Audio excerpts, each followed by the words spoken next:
Hello student, so welcome to online platform of Abhinav Science Academy. Here we deal one chapter in 1 hour for your board preparation. Okay, so as we know that your board exams are upcoming maybe in the month of Feb. So to boost your preparation, so Abhinav Science Academy conducting online videos to prepare for your board examination in this one chapter 1 hour. Okay, so already we have discussed many chapters. So today we are going to discuss another chapter. The name of the chapter is what? A magnetic material. So if you see the weightage of this chapter is maximum 5 to 6 marks. Okay, so without wasting time, we are going to discuss this chapter. The important concept and the important equations and some numericals are also asked from this chapters. Okay, so first of all we will discuss what is the meaning of exactly the magnet. Okay, so now if you consider this magnet, okay, so magnet means what? The material or the matter which attracts other magnetic materials or repel the magnets. Okay, so if you consider the definition, the material which has a both attractive and the directive property. So I have only written only the attractive property because the maximum times the one magnet will attract the other materials only. Least possibilities means what? When the other magnets come nearby the one magnet, then it will only the repulsion. Okay, and then directive property means what? So directive means what? When the magnet is placed or suspended using the what? Thread, so it will always point in the direction of the what? North south, and this is the only a unique property of the what? Magnet. Okay, so next is depending on this there are two types of magnets. One is what? Natural magnets, another is what? Artificial magnets. So natural means what? These are occurred in the crust, earth crust. Okay, so inside the what? Earth crust. Okay, and then if you consider the artificial magnets, example is what? Bar magnets, like rectangular magnets, maybe horseshoe magnets. So there are so many types of magnets are there. And if you consider the natural magnets, this is what? Example, lodestone, that is nothing but the what? Fe2O3. Okay, but if you consider the natural magnets, they are what? Weak.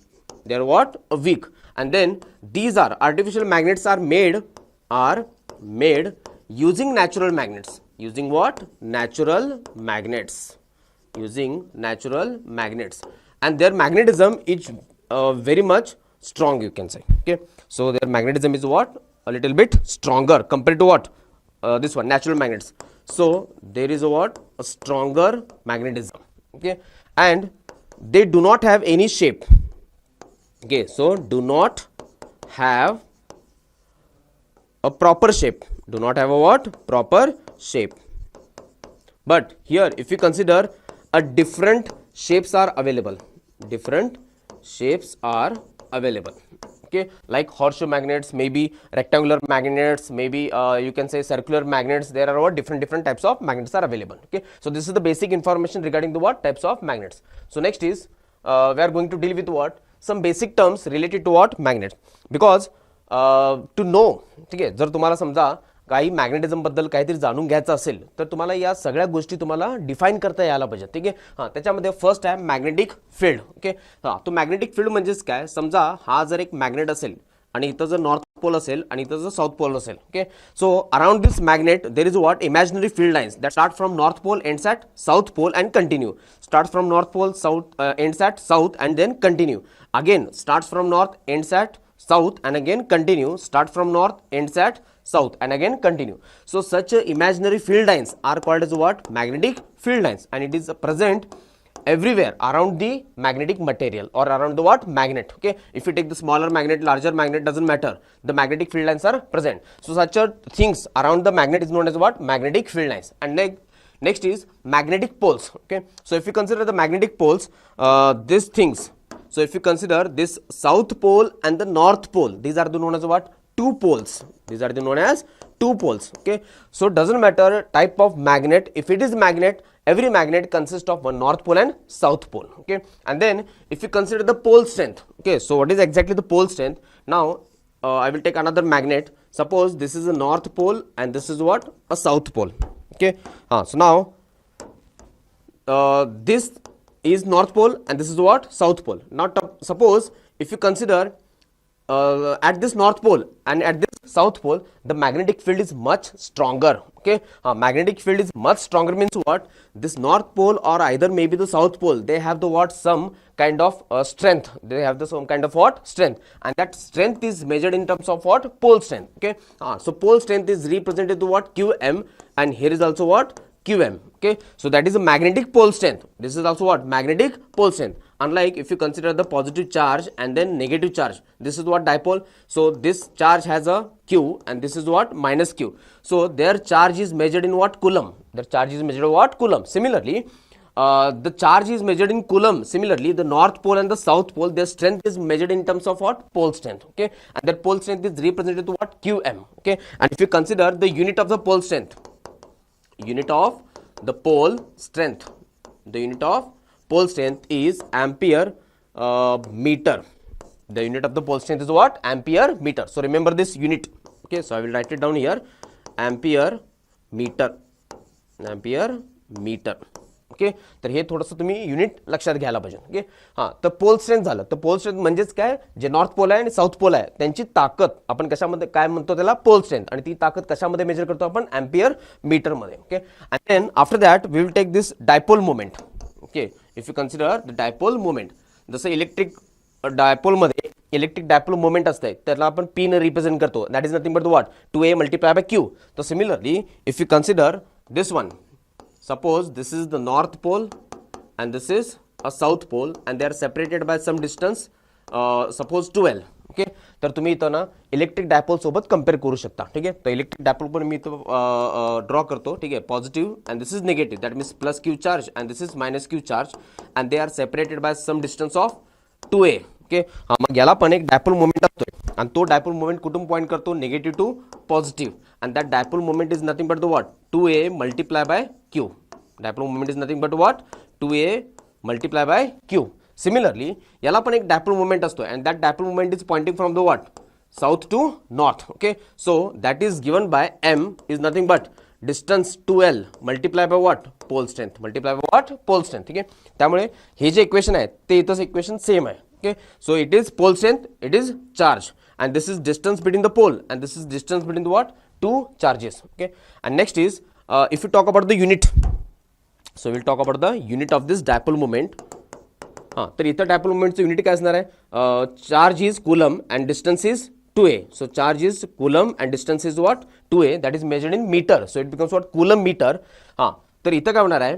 Distance 2l म्हणजेच काय? Distance. ठीक आहे, and then pole strength हे कशामध्ये measure करतो? आपण सांगितलं होतं एम्पियर मीटर मध्ये. मग इथं काय होणार आहे? Pole strength sorry distance is meter and then pole strength is what? Ampere meter. हे सगळं मिळून काय होतं? Ampere metre square. Ampere metre square. Okay, so remember this all the terms: magnetic field, magnetic poles, pole strength and the dipole moment. Okay, so next we will move towards the next slide. हां, तर magnetic field जे आहे म्हणजे मॅग्नेटच्या around काहीतरी एक imaginary things आहेत. त्या imaginary थिंग्सचे काहीतरी प्रॉपर्टीज आहेत. जसं चार्जच्या अराउंड इलेक्ट्रिक फील्ड असते तशा प्रकारे मॅग्नेटच्या अराउंड काय असते? मॅग्नेटिक फील्ड असते. Okay, so there are some properties of the magnetic field lines. It may be ask for 2 marks. Okay, write down any 2 or 3 points. So first is magnetic field lines always start from north pole to south pole. Okay, and they starts at north pole and ends at south pole. Okay, two magnetic field lines never cross each other. म्हणजे समजा हे जर magnetic field असतील तर magnetic field lines हे सेपरेटच जातात. ते कधी पण अशा प्रकारे एकमेकांमध्ये अशा प्रकारे क्रॉस नाही करत. ठीक आहे, हां, so that's why the two magnetic field lines never cross each other. Okay, next is they form a close loop. They form a what? Close loop. Okay, अच्छा, क्लोज लूप म्हणजेच काय? सपोज जर magnetic समजा हा magnetic dipole आहे आणि north pole आणि south pole. Magnetic field lines नॉर्थमधून स्टार्ट होतात, साऊथला एंड होतात आणि कंटिन्यू. अच्छा, कंटिन्यू म्हणजेच काय? हा एक लूप बनतोय ना, एक क्लोज लूप बनतोय. ठीक आहे, म्हणजे ते मध्ये ब्रेक होत नाहीत. They are what? Smooth and continuous पण म्हणतोय. म्हणजे मॅग्नेटिक फील्ड लाईन्स नेहमी अशा प्रकारे स्मूथ कर्व असतात. असं नाही की मध्ये मध्ये ब्रेक वगैरे नसतात किंवा मध्ये मध्ये असे झिगझॅग लाईन नसतात. They are what? Continuous and smooth curve असतात. ठीक आहे, तर याच्यापैकी 4 पॉईंटपैकी 4 ते 5 पॉईंटपैकी तुम्ही 2 मार्क्सला जर विचारले तर कोणते पण एक 2 किंवा 3 पॉईंट लिहू शकता. Okay, so next is so this is what the important one. तर त्याच्या पहिला आपण बघू की इलेक्ट्रिक डायपोल म्हणून कन्सेप्ट आहे. मी सांगितलं होतं इलेक्ट्रिक डायपोल तुम्ही कन्सेप्ट काय करायचं आहे? इक्वल मॅच करत जायचं आहे. ठीक आहे, तर इलेक्ट्रिक डायपोलमध्ये काय असते? एखाद्या इलेक्ट्रिक फील्डमध्ये समजा जर आपण एखादा डायपोल ठेवलेला आहे, पॉझिटिव्ह चार्ज आणि इथं निगेटिव्ह चार्ज. मग पॉझिटिव्ह चार्ज आणि निगेटिव्ह चार्जमध्ये किंवा आपण एक इथं समजा हा निगेटिव्ह चार्ज आहे आणि हा पॉझिटिव्ह चार्ज आहे. ठीक आहे. हा मग निगेटिव्ह टू पॉझिटिव्ह काय पॉईंट करते, डायपोल मुवमेंट. त्यामुळे हा डायपोल मुवमेंट पी इकडं असणार. हां, तर या इलेक्ट्रिक फील्डमुळं काय होतं आहे की हा डायपोल चार्ज इकडं मूव्ह होतोय आणि हा इकडं मूव्ह होतोय. त्यामुळे तिथे एक टॉर्क असतोय आणि ते टॉर्कचं इक्वेशन तुम्हाला माहिती असेल. It becomes what, P E sine theta. P what, sin theta, where P is dipole moment, E is electric field and theta is the what, angle made by the what, electric field and dipole moment. Electric field and dipole moment. Similarly, आता electric डायपोलच्या बदली काय आहे, magnetic dipole. म्हणजे एखादा बार magnet जर magnetic फील्डमध्ये जर ठेवलेला असेल तर बार मॅग्नेट पण काय करतो, रोटेट करतोय. म्हणजे हा टॉर्क या बाजूला लागणार आणि हा इकडे लागणार. त्यामुळे हा डायपोल असा होता तो असा थोडासा रोटेट होणार. हा मग रोटेट कधी होतो, जेव्हा त्याच्यावरती टॉर्क लागतो. मग इथं काय आहे, पी ई साइन थिटा, तर इथे काय होणार आहे, एम बी साइन थिटा. त्यामुळे हे इक्वेशन कधी कधी विचारतात किंवा सरळ सरळ न्यूमरिकल पण विचारले त्याच्यावरती. ठीक आहे. हां, तर आपण हे इक्वेशन फक्त लक्षात घ्यायचं. Torque is equal to what, M B sine theta. M is nothing but dipole movement, B is nothing but magnetic field, theta is the angle made by the what, magnetic field and the dipole movement. हे जे M आहे ना, M आणि बी मध्ये तो angle आहे. आता त्याचा वेक्टर फॉर्म एक लिहितो आपण, torque is equal to what, M cross B लिहितो. काय लिहितो, एम क्रॉस बी. ठीक आहे. हां, तर टॉर्क मॅक्झिमम आणि मिनिमम हे पण कधी कधी विचारतात. ठीक आहे. सो डायपोल मुवमेंटवरती किंवा मॅग्नेटिक डायपोलवरती टॉर्क मॅक्झिमम कधी लागतो, जेव्हा तो 90 डिग्रीला प्लेस असतो. आणि मिनिमम कधी लागतो, जेव्हा तो 0 डिग्री किंवा 180 डिग्रीला असतो, तेव्हा त्याचं टॉर्क काय असते, मिनिमम असते. तर असं का, साइन थिटाची व्हॅल्यू 90ला मॅक्झिमम, बाकी ठिकाणी काय असते, मिनिमम असते. ठीक आहे. हां, so remember this equation. Okay, and then condition. नाव आता एक्झॅक्टली म्हणजेच काय, when the magnet is place in the magnetic field, it start rotate due to the what, torque. आणि ते टॉर्कचं इक्वेशन फक्त इथं आपण प्लेस केलेलं आहे. ठीक आहे. आणि जे टॉर्कचं डायरेक्शन आहे, ते टॉर्कचं डायरेक्शन नेहमी एम आणि बी ला परपेंडिक्युलर असते. म्हणजे समजा जर बी इकडं असेल आणि समजा जर डायपोल मुवमेंट इकडं असेल, ठीक आहे. हां, म्हणजे एम इकडे आहे, बी इकडे आहे, तर आपण काय करतो, सरळ सरळ एम पासून बी कडे क्रॉस करायचा आहे. So this thumb represents what, direction of the torque. म्हणजे टॉर्क इथं अपवर्ड असणार आहे. समजा हे जर एम असेल आणि बी इकडे असेल, एम क्रॉस बी करतो आणि थंब डाऊनवर्ड होत आहे. मग म्हणजेच काय, म्हणजे जर बी एम इकडे असेल आणि बी इकडे असेल, तर त्या डायपोलवरती टॉर्क इकडे लागतो सेंटरला. म्हणजे तो डायपोल असा रोटेट होणार आहे. काय होणार आहे, असा रोटेट होणार आहे. ठीक आहे. हां, so this is regarding the what, torque. Remember this equation only. हां, so next is important one. Potential energy of the magnetic dipole placed in the what, uniform magnetic field. Okay, so may be asked for 2 marks or 3 marks, and then it can be asked for numerical also. So परत एकदा मी electric dipole इथं draw करतो. ठीक आहे. कारण का electric dipole जे तुम्ही इलेक्ट्रोस्टॅटिक मध्ये शिकलेला आहात तर सेम येते. ठीक आहे. समजा हे जर इलेक्ट्रिक फील्ड लाईन्स असतील, suppose these are the what, electric field lines, and inside this electric field lines there is what, a electric dipole, negative charge and then positive charge, placed at angle of theta, placed at angle of theta. ठीक आहे. आता मला सांगा, हा इकडं rotate होणार आणि हा इकडं रोटेट होणार. ठीक आहे. अच्छा, रोटेट म्हणजे याला जर रोटेट व्हायला नको असेल तर आपण त्याला एक फोर्स लावतो, अपोजिट फोर्स. आणि तो अपोजिट फोर्स किती असतो, टॉर्क इतकाच असतो. ठीक आहे. हा, म्हणजे आपल्याला एक अपोजिट टॉर्क लावावा लागतंय. मग समजा हा जर डायपोल इकडं असेल, त्याला इथं नेऊन ठेवण्यासाठी आपल्याला वर्क करावं लागतं. आणि तेच वर्क कशामध्ये स्टोअर होतं आहे, potential energy. So work is nothing but what, stored in the form of potential energy. And then we have derived the equation for this. So that work done is nothing but the what, P E into cos theta 1 minus cos theta 2. म्हणजे एक अँगलपासून दुसऱ्या अँगलपर्यंत रोखण्यासाठी किती work लागतंय, ते इतकं work लागतंय. ठीक आहे. आणि त्याच्यामध्ये पण हे वर्क म्हणजेच काय येते, पोटेन्शियल एनर्जी येते. आणि त्याचं इक्वेशन पण काय येते, P E into cos theta 1 minus cos theta 2. ठीक आहे. तर हेच इक्वेशन तिथं फक्त रिपीट होणार आहे. हां, इथं इलेक्ट्रिक डायपोल, तिथं काय आहे, मॅग्नेटिक डायपोल. इथं मला सांगा ते इक्वेशन काय होणार आहे, work done potential energy is nothing but, आता पीई, मग पीच्या ठिकाणी इथं काय येणार आहे, एम, आणि इलेक्ट्रिक फील्ड इथं मॅग्नेटिक फील्ड. म्हणजे सरळ सरळ काय होणार आहे, M B into cos theta 1 minus cos theta 2. Okay. हां, so this is the work done in rotating the dipole from one angle to another angle. ठीक आहे. हां, मग त्याच्यामध्ये समजा थीटा 1, इनिशियल थीटा 1 जर समजा 90 डिग्री असेल आणि थीटा 2 समजा मे बी एनी अँगल असेल, तर हेच इक्वेशन वर्क डन किंवा पोटेन्शियल एनर्जी मध्ये काय होतं आहे, minus M B cos theta होत आहे, minus M B cos theta. ठीक आहे. हां, मग त्याच्यामध्ये 3 पोझिशन्स आहेत. एक असते स्टेबल पोझिशन. काय असते, स्टेबल पोझिशन. हां, स्टेबल पोझिशन म्हणजेच काय, theta is equal to what, 0 degree. Theta is equal to what 0 degree. अच्छा थीटा इज इक्वल टू 0 म्हणजेच काय, हे साऊथ पासून नॉर्थ पर्यंत जे एम पॉईंट करत आहे, एम आणि बी हे एकाच डायरेक्शनला आहेत. मग दोन वेक्टर एका बाजूला असतील तर त्यांच्यामध्ये अँगल काय होतो 0 डिग्री होतो. ठीक आहे. हां when theta is equal to 0 degree so cos of 0 1. हां मग तिथं पोटेन्शियल एनर्जी काय असते minus M B and this potential energy is actually minimum. what minimum. ठीक है. हाँ so this is what stable position. Next is second is if you consider unstable, if you consider what unstable position. हाँ मग unstable position म्हणजेच काय असते when theta is equal to what 180 degree. अच्छा 180 degree म्हणजेच काय, मॅग्नेटिक फील्ड इकडे आहे तर हा डायपोल पूर्ण अपोजिट ठेवलेला आहे. काय अपोजिट ठेवलेला आहे. ठीक आहे. हा म्हणजे इथं एम आणि बी मध्ये अँगल किती असतो 180 डिग्री आणि कॉस ऑफ 180 किती होत आहे, कॉस ऑफ 180 इज -1 आणि मायनस काय होतं आहे प्लस, म्हणजे U is equal to what M B, U is equal to what M B. हां so this is the maximum energy. Correct. म्हणजे कोणत्या पोझिशनला तो अनस्टेबल असतो आणि त्याच्याकडे मॅक्झिमम एनर्जी असते 180 डिग्री, मिनिमम एनर्जी कोणत्या अँगलला असते 0 डिग्री. ठीक आहे. हां आता थर्ड एक आहे जो अँगल असतो 90 डिग्री. काय असतो 90 डिग्री. आता हे जे अँगल आहे ते इथं 90 डिग्री इथं प्लेस केला, cos of 90 becomes what 0. 0 multiply by anything 0. हां म्हणजे कोणत्या अँगलला डायपोलमध्ये 0 एनर्जी पोजेस होते 90 डिग्री. ओके. हां so remember only the equation आणि याच इक्वेशनवरती न्यूमेरिकल्स पण आहेत. हां पण stable position, unstable position and this is 0 potential energy कोणकोणत्या अँगलला होते हे पण विचारतात. ठीक आहे. So this is also important, mark this. Okay. हां so next moving towards the next slide, so we are going to take numericals. Okay, depending on the what the same concept. अच्छा तर फर्स्ट न्यूमेरिकल जो आहे तो थोडंसं read करून pause करून तुम्ही रीड करू शकता. Depending on the what. आता जस्ट आपण एक इक्वेशन डिराईव्ह केलं होतं कोणतं, this one, the work done and the potential energy. Okay. हां so work done for rotating a magnet with magnetic dipole moment m through the 90 degree from its magnetic meridian is n times the work done to rotate it through the what 60 degree. Find the value of n. ठीक आहे. आता त्यांचं म्हणणं काय आहे, question काय आहे, समजा हे जर मॅग्नेटिक फील्ड असेल, हे जर काय मॅग्नेटिक फील्ड असेल आणि या मॅग्नेटिक फील्डमध्ये एक डायपोल आहे.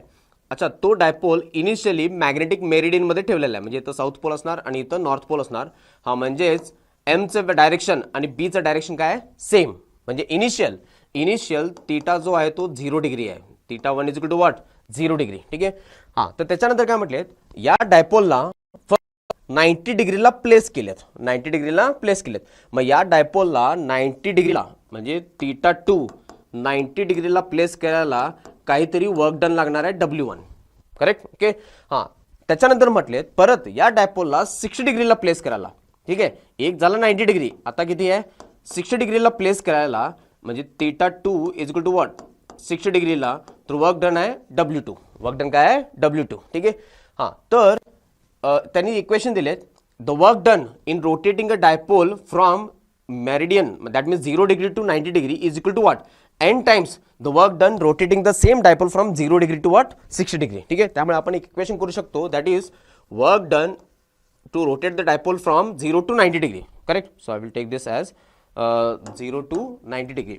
इथं लिहितो मी 0 to 90 degree is equal to what n times the work done to rotate the same dipole from 0 to what 60 degree. 0 to what 60 degree. ठीक आहे. हा मग वर्क डनचा फॉर्म्युला काय होता, so work done is equal to what, so if you consider work done is M B, कारण की दोन्ही ठिकाणी डायपोल तरी सेमच होता ना, त्यामुळे एम आणि बी काय असणार आहे सेम असणार आहे. ठीक आहे. हां so cos of 0 degree that means theta 1 minus cos of theta 2 is equal to what n times into cos of n times into M B. Correct. So n times into bracket M B cos theta 1 minus cos theta 2. Correct. Okay. अच्छा M B दोन्हीकडे काय same आहे. अच्छा theta 1 म्हणजे किती 0 degree, मग cos of 0 म्हणजेच काय होणार आहे 1 आणि कॉस ऑफ 90 म्हणजेच काय 0 is equal to what n times what n times M B तर कॅन्सल झालेला आहे. द कॉस थीटा 1 म्हणजे काय होणार आहे 0, कॉस 0 मीन्स व्हॉट 1 मायनस, अच्छा कॉस 60 नेक्स्ट अँगल काय आहे 60 डिग्री, मग कॉस 60 किती होत आहे हाफ. ओके.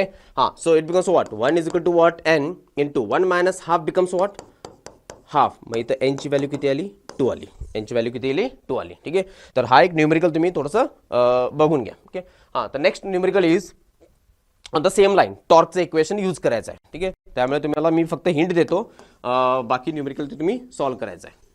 ठीक आहे, short magnet, consider the numerical is a short bar magnet is placed in the external field of 700 Gauss. ठीक है, and then when the axis makes an angle 30 degree with external field, it explains the torque. Find the magnetic moment and the work done. ठीक है, आता सगळ्यात पहिला टॉर्कचे equation mention केले, तर torque is equal to what, mb sin theta. Correct. मग इथून पहिला डायपोल मोमेंट काढायचं असेल तर torque is equal to what, sorry m is equal to what, torque divided by b into sine theta. ठीक आहे, कारण की हे बी साइन थीटा डिवाइड होणार.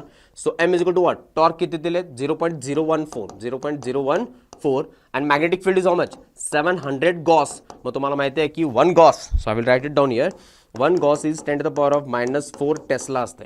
काय असते, -4 टेस्ला असते. ठीक आहे, हां, so 10 to the power of -4 तो मल्टिप्लाय करायला पाहिजे, and then sine of 30 degree, sine of what, 30 degree. ठीक आहे, हां, so M is equal to what. ठीक आहे, हां, so we know that sine 30, तर आपण हे असं पण लिहू शकतो की 14 into 10 to the power of -3, आणि हे किती होतं आहे, 7 into 10 to the power of -2 होतं आहे. And then sine 30 means what, half. Half म्हणजे इथं वरती 2 जाणार, सो 7 2 जा cancel out. So M is equal to what, 0.4 ampere metre square. Correct. Okay, हां, सो इथं आन्सर पण आहे ऑलरेडी. करेक्ट. हां, नेक्स्ट, आता नेक्स्ट काय विचारलेत, find out the work done in rotating the what, moving the dipole magnetic dipole moment from its most stable to unstable. अच्छा, most stable म्हणजेच किती असते, 0 डिग्री, आणि मोस्ट अनस्टेबल म्हणजेच किती असते, 180 डिग्री. हा, म्हणजे सरळ सरळ वर्क डन फाइंड आउट करायचं आहे. हा, पण वर्क डन फाइंड आउट करताना एम ची व्हॅल्यू पाहिजे होती, ती एम ची व्हॅल्यू इथं आलेली आहे. ठीक आहे, हां, so next is work done find out करताना आपण सेम फॉर्म्युला यूज करू शकतो. Which one? So work done is nothing but mb into cos theta 1 minus cos theta 2. Correct. So work done, m is how much, 0.4, and magnetic field is 700 10 to the power of -4 multiply करायचा आहे. अच्छा, most stable position means what, cos of 0 degree and minus cos of 180 degree. Correct. Unstable. Okay, then if you solve this, 0.4 into 7 into 10 to the power of 7 into 10 to the power of -2. Correct. Cos of 0 means 1 minus cos of 180 means -1. ठीक आहे, आता हे completely solve करा, multiply करा, तुम्हाला answer काय भेटणार, 0.056 joule येणार आहे. ठीक आहे, समजलं. तर हे दोन न्यूमेरिकल्स लक्षात घ्या. Okay, so next we will talk about this what, time period of the what bar magnet when it is oscillating in the what magnetic field, oscillating the what magnetic field. हां, म्हणजे समजा जर electric dipole असेल, electric dipole असेल, जर electric dipole electric फील्डमध्ये place केलेला असेल, इलेक्ट्रिक फील्डमध्ये प्लेस केलेला असेल, so this is negative and this is what positive. So it will start oscillating. Okay, अच्छा, ऑसिलेट करतं म्हणजेच काय, त्याला एक राऊंड कंप्लीट करण्यासाठी किंवा त्याला एक ऑसिलेशन कंप्लीट करण्यासाठी जेवढा टाइम लागतो त्याला आपण काय म्हणतो, टाइम पिरियड म्हणतो. आणि या केसमध्ये जे टाइम पिरियडचं इक्वेशन आहे 2π under root of, okay, 2π under root of I by into PE येत आहे. I means what, moment of inertia of this dipole, कारण की हे रिजिड बॉडी आपण समजलं तर हे मोमेंट ऑफ इनर्शिया असते. P means what, dipole moment, and E means what, electric field. आता हे सेम इक्वेशन इथं रिपीट झालेलं आहे. ठीक आहे, हां, कारण का हे डायपोल मॅग्नेटिक डायपोल मुवमेंट आहे, हे इलेक्ट्रिक डायपोल मुवमेंट आहे. मग इलेक्ट्रिक डायपोल मुवमेंट म्हणजे मॅग्नेटिक डायपोल मुवमेंट मॅग्नेटिक फील्डमध्ये ठेवल्यानंतर तो पण डायपोल मुवमेंट अशा प्रकारे ऑसिलेट करतो. ठीक आहे, मग ऑसिलेट म्हणजेच काय, एक राऊंड कंप्लीट करण्यासाठी किंवा एक ऑसिलेशन कंप्लीट करण्यासाठी त्याला टाइम किती लागतो. So equation is 2π under root of I by mb. Correct, where I is nothing but moment of inertia that is measured in what, kg metre square. Rotational डायनामिक्समध्ये तुम्हाला हे आलेलं आहे word. m means what, magnetic dipole moment that is measured in what, ampere metre square. And B means what, a magnetic field strength in tesla. ठीक आहे, आणि इथं लक्षात घ्या 1 गॉस हे 10 टू द पॉवर ऑफ -4 मध्ये असते.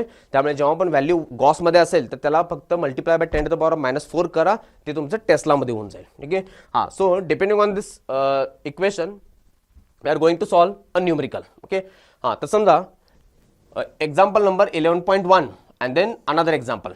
Okay, so first one I will solve, and then second one you have to solve on the same equation. Okay, a bar magnet of moment of inertia, मग moment of inertia दिलेत नाही तर. ठीक आहे, म्हणजेच काय, I ची value दिलेत 500 ग्रॅम सेंटीमीटर स्क्वेअर.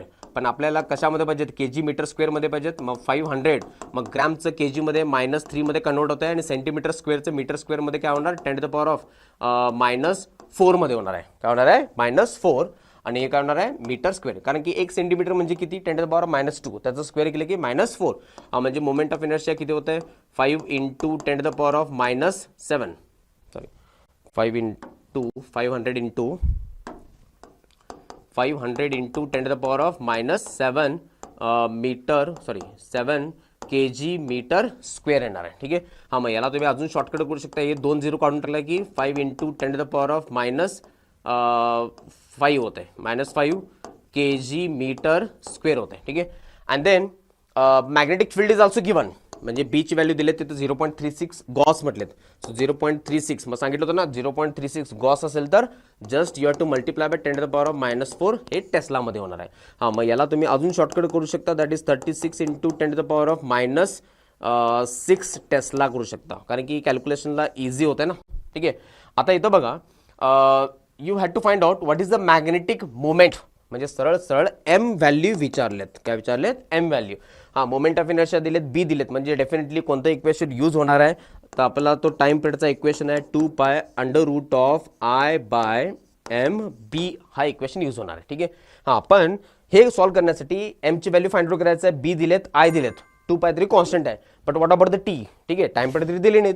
हां, मग इथं म्हटलेत की 10 ऑसिलेशनला 1 मिनिट लागतो. किती, 1 मिनिट. म्हणजेच काय, 10 ऑसिलेशन इट टेक्स 1 मिनिट. मग 1 मिनिट म्हणजेच किती, 60 सेकंड्स. मग एक ऑसिलेशनला किती टाइम लागणार आहे, 60/10 दॅट मीन्स व्हॉट, 6 सेकंड्स. आणि हेच आहे तुमचं टी, दॅट इज 6 सेकंड्स. कारण की टाइम पिरियड म्हणजेच काय असतो, एक ऑसिलेशनला किती टाइम लागतो त्याला आपण काय म्हणतो, टाइम पिरियड म्हणतो. ठीक आहे.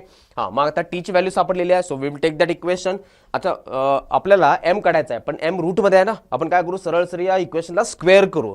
स्क्वेअर केल्यानंतर काय होणार आहे, T square is equal to what, 4π² and I/m/b होणार आहे. ठीक आहे.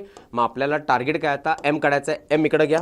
So M is equal to what, 4π² I divided by what, divided by this BT². Correct. हां, आता इथं सगळे व्हॅल्यूज प्लेस करा. 4 and then 3.14 the whole square. Moment of inertia is how much, 5 × 10⁻⁻5 and whole divided by magnetic field is how much, 36 × 10⁻⁻6 into T² means what, 6 the whole square. अच्छा, हे पूर्ण solve केल्यानंतर तुमचं जे आन्सर येणार आहे ते आन्सर काय असणार आहे, 1.52. So if I solve this for M is 1.52 ampere metre square हे आन्सर येणार आहे. ठीक आहे. त्यामुळे हे जे न्यूमरिकल्स आहेत, ठीक आहे, ते हे न्यूमरिकल्स तुम्ही प्रॉपरली बघून घ्या, कारण हे न्यूमरिकल्स तुमच्या टेक्स्टबुकमधूनच सॉल्व्ह झालेलं आहे. ठीक आहे. आता सेकंड जे न्यूमरिकल आहे त्याच्यामध्ये पण सेम आहे. मॅग्नेटिक डायपोल मोमेंट दिलेत, एमची व्हॅल्यू दिलेत, kg मीटर स्क्वेअर, म्हणजे हे आयची व्हॅल्यू पण दिलेत, 10 ऑसिलेशन इन 6 सेकंड्स. मग आपण तसंच काढू शकतो ना. म्हणजे याला 10ला वन ऑसिलेशनला किती टाइम लागतो ते टी मिळणार तुम्हाला. सेम प्रोसेस आहे. So what is the magnitude of magnetic field. हां, मग या इक्वेशनमध्ये तुम्हाला एम काढायला सांगितलं, तर या इक्वेशनमध्ये आपण सेकंड ह्याच्यामध्ये काय काढायचं आहे, आपल्याला बी काढायचं आहे. हे बी तिकडे जाणार, हे टी इकडे फक्त शिफ्ट होणार आहे. ठीक आहे. त्यामुळे हा न्यूमेरिकल मी तुम्हाला सॉल्व्ह करायला सांगतो. ठीक आहे. So next. हां, तर आता बघा, एक इम्पॉर्टंट कन्सेप्ट आहे. ठीक आहे. तर याच्यामध्ये काय आहे, suppose there is what current carrying loop. तर आपल्याला माहिती आहे की मुव्हिंग चार्जेस आणि मॅग्नेटिझममध्ये किंवा मॅग्नेटिक इफेक्ट ऑफ इलेक्ट्रिक करंटमध्ये बघितलं आपण, एखाद्या कंडक्टरमध्ये आपण जर करंट पास केलं तर ते मॅग्नेटिक फील्ड प्रोड्यूस करते. ठीक आहे. Suppose there is what one wire and if you pass the current it produces what, magnetic field. अशा प्रकारे सर्क्युलर मॅग्नेटिक फील्ड लाईन्स तयार होतात. ओके. हां, तर सेम वे जर तो समजा लूप, सर्क्युलर लूप असेल तर याच्या हर एक पॉईंटला मॅग्नेटिक फील्ड प्रोड्यूस होणार. हां, मग इथं मी मॅग्नेटिक फील्ड लाईन्स ड्रॉ केलेल्या आहेत. मग याच्यामध्ये काय होणार आहेत की मॅग्नेटिक फील्ड लाईन्स कुठून तरी बाहेर पडणार आणि कुठंतरी एंटर करणार आहेत. हां, मग जिथून बाहेर पडतात ते नॉर्थ पोल होत आहे आणि जिथून एंटर करतात ते साऊथ पोल होत आहे. म्हणजेच काय, हा जो करंट कॅरिंग लूप आहे एक छोटासा मॅग्नेट प्रमाणे बिहेव करतंय. मग मॅग्नेटला पण डायपोल मुवमेंट असते, that is pointing from north south to north, आणि हे एम असते ना. ठीक आहे. हां, मग कोणत्या पण मॅग्नेटला, बार मॅग्नेटला जर समजा डायपोल मुवमेंट असेल तर त्याला आपण अशा प्रकारे रिप्रेझेंट करतो, M is equal to what, distance between the pole, south pole and north pole and the pole strength. ठीक आहे. पण हा पण एक छोटासा मॅग्नेट म्हणून बिहेव करतोय, पण याचं साऊथ पोल आणि नॉर्थ पोल यांच्यामधलं डिस्टन्स माहित नाही आपल्याला. ठीक आहे, त्यामुळे याचा पण एक डायपोल मोमेंट असणार आहे. जसं याला पण एक डायपोल मोमेंट असणार आहे, तशा प्रकारे याला पण एक डायपोल मोमेंट असणार आहे. आणि याचं जे सर्क्युलर कॉईल राहू देत किंवा रेक्टँग्युलर लूप राहू देत, जे पण असेल, समजा एखादा रेक्टँग्युलर लूप असेल आणि त्याच्यामध्ये तुम्ही करंट जर पास केला, ठीक आहे, हा म्हणजे याला पण एक साऊथ पोल होणार आणि याला पण एक नॉर्थ पोल होणार आहे. म्हणजे इथं पण काय असणार आहे, एम ची व्हॅल्यू काहीतरी असणार आहे. आपण हे एम काढताना आपण हे इक्वेशन यूज करतो का? नाही, because this equation is only applicable for bar magnet, okay, not for current carrying loop और करंट कॅरिंग रेक्टँग्युलर लूप और सर्क्युलर लूप. मग रेक्टँग्युलर लूपमध्ये आणि सर्क्युलर लूपमध्ये पण एमची व्हॅल्यू जर काढायचं असेल तर आपण हे इक्वेशन यूज करतो. ठीक आहे, तर मॅग्नेटिक इफेक्ट ऑफ इलेक्ट्रिक करंटमध्ये तुम्हाला हे इक्वेशन आलेलं असेल, torque is equal to what, NIAB sine theta, correct. हां, मग हे जर कॉन्स्टंट पकडलं आपण तर I इंटू ए हे एमची जागा घेत आहे, म्हणजे ते काय मॅग्नेटिक डायपोल मुवमेंट. मग कोणत्या पण लूपचं मॅग्नेटिक डायपोल मुवमेंट जर काढायचं असेल तर M is equal to what, current multiply by area. आता सर्क्युलर एरिया आहे pi r square, rectangular area असेल तर एक साईडचा स्क्वेअर करतो आपण. ठीक आहे, आणि समजा जर भरपूर नंबर ऑफ टर्न्स असेल, for N number of turns, dipole movement is nothing but NIA असते. ठीक आहे, आता या इक्वेशनवरती न्यूमेरिकल्स विचारले 2015 आणि 2013 मध्ये पण. ठीक आहे, आता न्यूमेरिकल्स म्हणजे काय विचारलेत, सरळ सरळ नंबर ऑफ टर्न्स दिलेत, करंट दिलेत आणि रेडियस वगैरे दिलेत. मग रेडियस दिले असेल तर काय, एरिया काय करायचा आहे, पाय आर स्क्वेअर. तर हा जो इक्वेशन आहे, हे जे इक्वेशन आहे ते इक्वेशन तुम्ही न्यूमेरिकल सॉल्व्ह करण्यासाठी लक्षात ठेवा. ठीक आहे, समजलं कन्सेप्ट काय आहे, परत एकदा सांगतो. जर बार मॅग्नेट असेल, त्याला जर डायपोल मुवमेंट असेल तर करंट कॅरिंग लूप पण एखाद्या बार मॅग्नेट प्रमाणे बिहेव करतोय, मग याला पण डायपोल मुवमेंट असणार, त्याचं डायपोल मुवमेंट आपण या इक्वेशननं काढू शकतो. ठीक आहे, म्हणजे कोणता पण करंट कॅरिंग लूप असेल, it has a what, dipole movement, and that dipole movement can be calculated by using M is equal to what, I into A for single turn. For n number of turns just you have to multiply by what, n. Okay, so next is,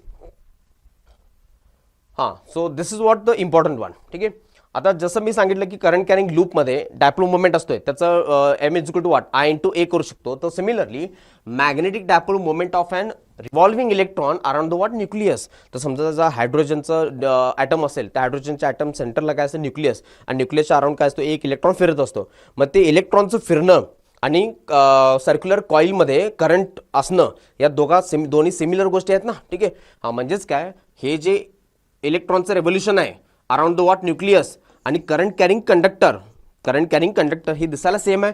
मग current carrying conductor असेल तर त्याला M is equal to what, I into A काढता येत आहे. तर similarly आता हे जे करंट फ्लो होत आहे, म्हणजे हे पण इलेक्ट्रॉनच मोशनमध्ये आहेत ना, पण कंडक्टरमध्ये. सो सिमिलरली जर हा इलेक्ट्रॉन असं फिरत असेल तर याला पण एक काहीतरी मॅग्नेटिक डायपोल मुवमेंट असायला पाहिजेत, आणि तेच मॅग्नेटिक डायपोल मुवमेंट आपण काय म्हणतो, बोहर मॅग्नेटॉन म्हणतो. काय म्हणतो, बोहर मॅग्नेटॉन. आणि हे जे डेरिवेशन आहे, ते डेरिवेशन 2014, 2021ला, 2022ला, 2023ला विचारले. त्यामुळे हे एक इम्पॉर्टंट डेरिवेशन आहे. ठीक आहे, तर ते आपण आता डेराईव्ह करू. ठीक आहे, आता डायपोल मुवमेंट काढायचा आहे ऑफ अ रिव्हॉल्विंग इलेक्ट्रॉन. तर सगळ्यात पहिला आपल्याला माहिती आहे की when the charge is moving in the orbit, so current equation is given by the what. So I will just take this side. So current is equal to what, Q by T असते.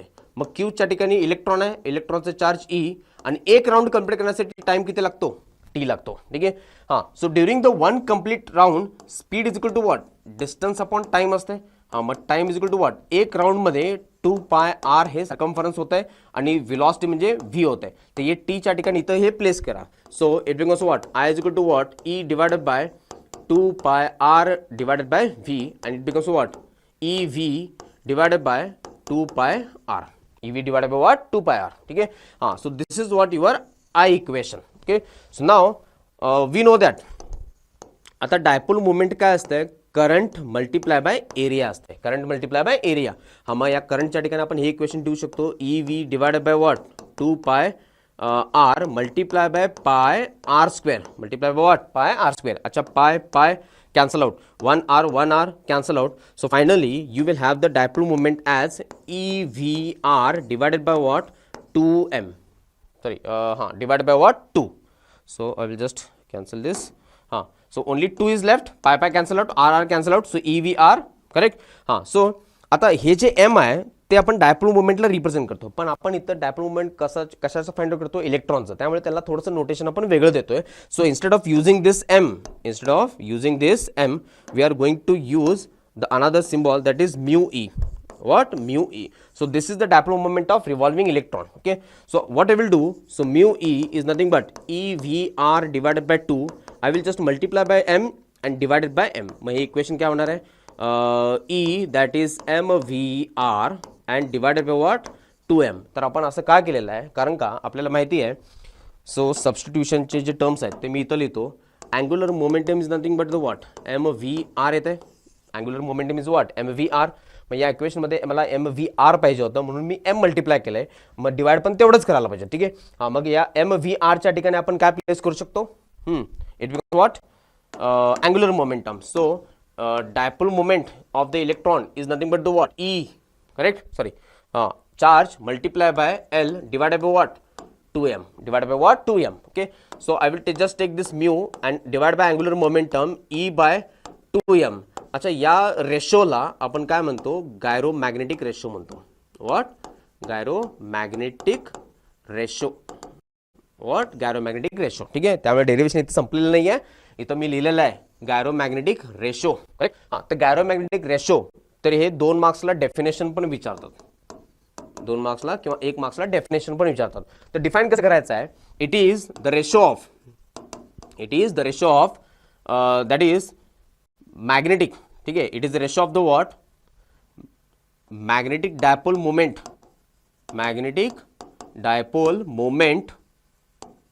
To angular momentum, to what, angular momentum.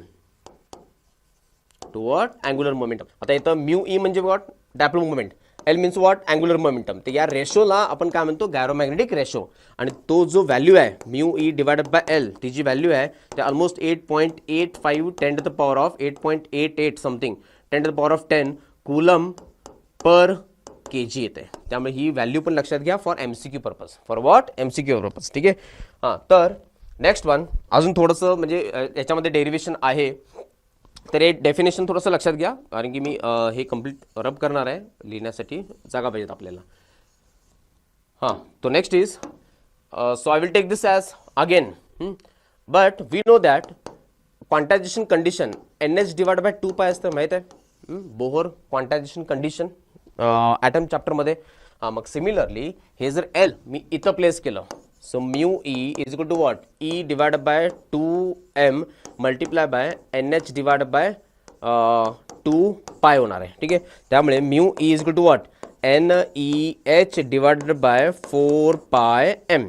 So this is the expression for the what, magnetic dipole moment of the what, revolving electron. ठीक आहे, हां. पण आपल्याला माहिती आहे की EH 4πm हे कॉन्स्टंट आहेत आणि n म्हणजे समजा फर्स्ट ऑर्बिट असेल, जर आपण हे सगळे व्हॅल्यूज कॉन्स्टंट प्लेस केलं तर इलेक्ट्रॉनला मग जे फर्स्ट ऑर्बिटला जी व्हॅल्यू येणार आहे 9.27 into 10 to the power of -24 ampere metre square. ठीक आहे, आणि यालाच आपण काय म्हणतो, बोहर मॅग्नेटॉन म्हणतो. काय म्हणतो आपण त्याला, बोहर मॅग्नेटॉन म्हणतो.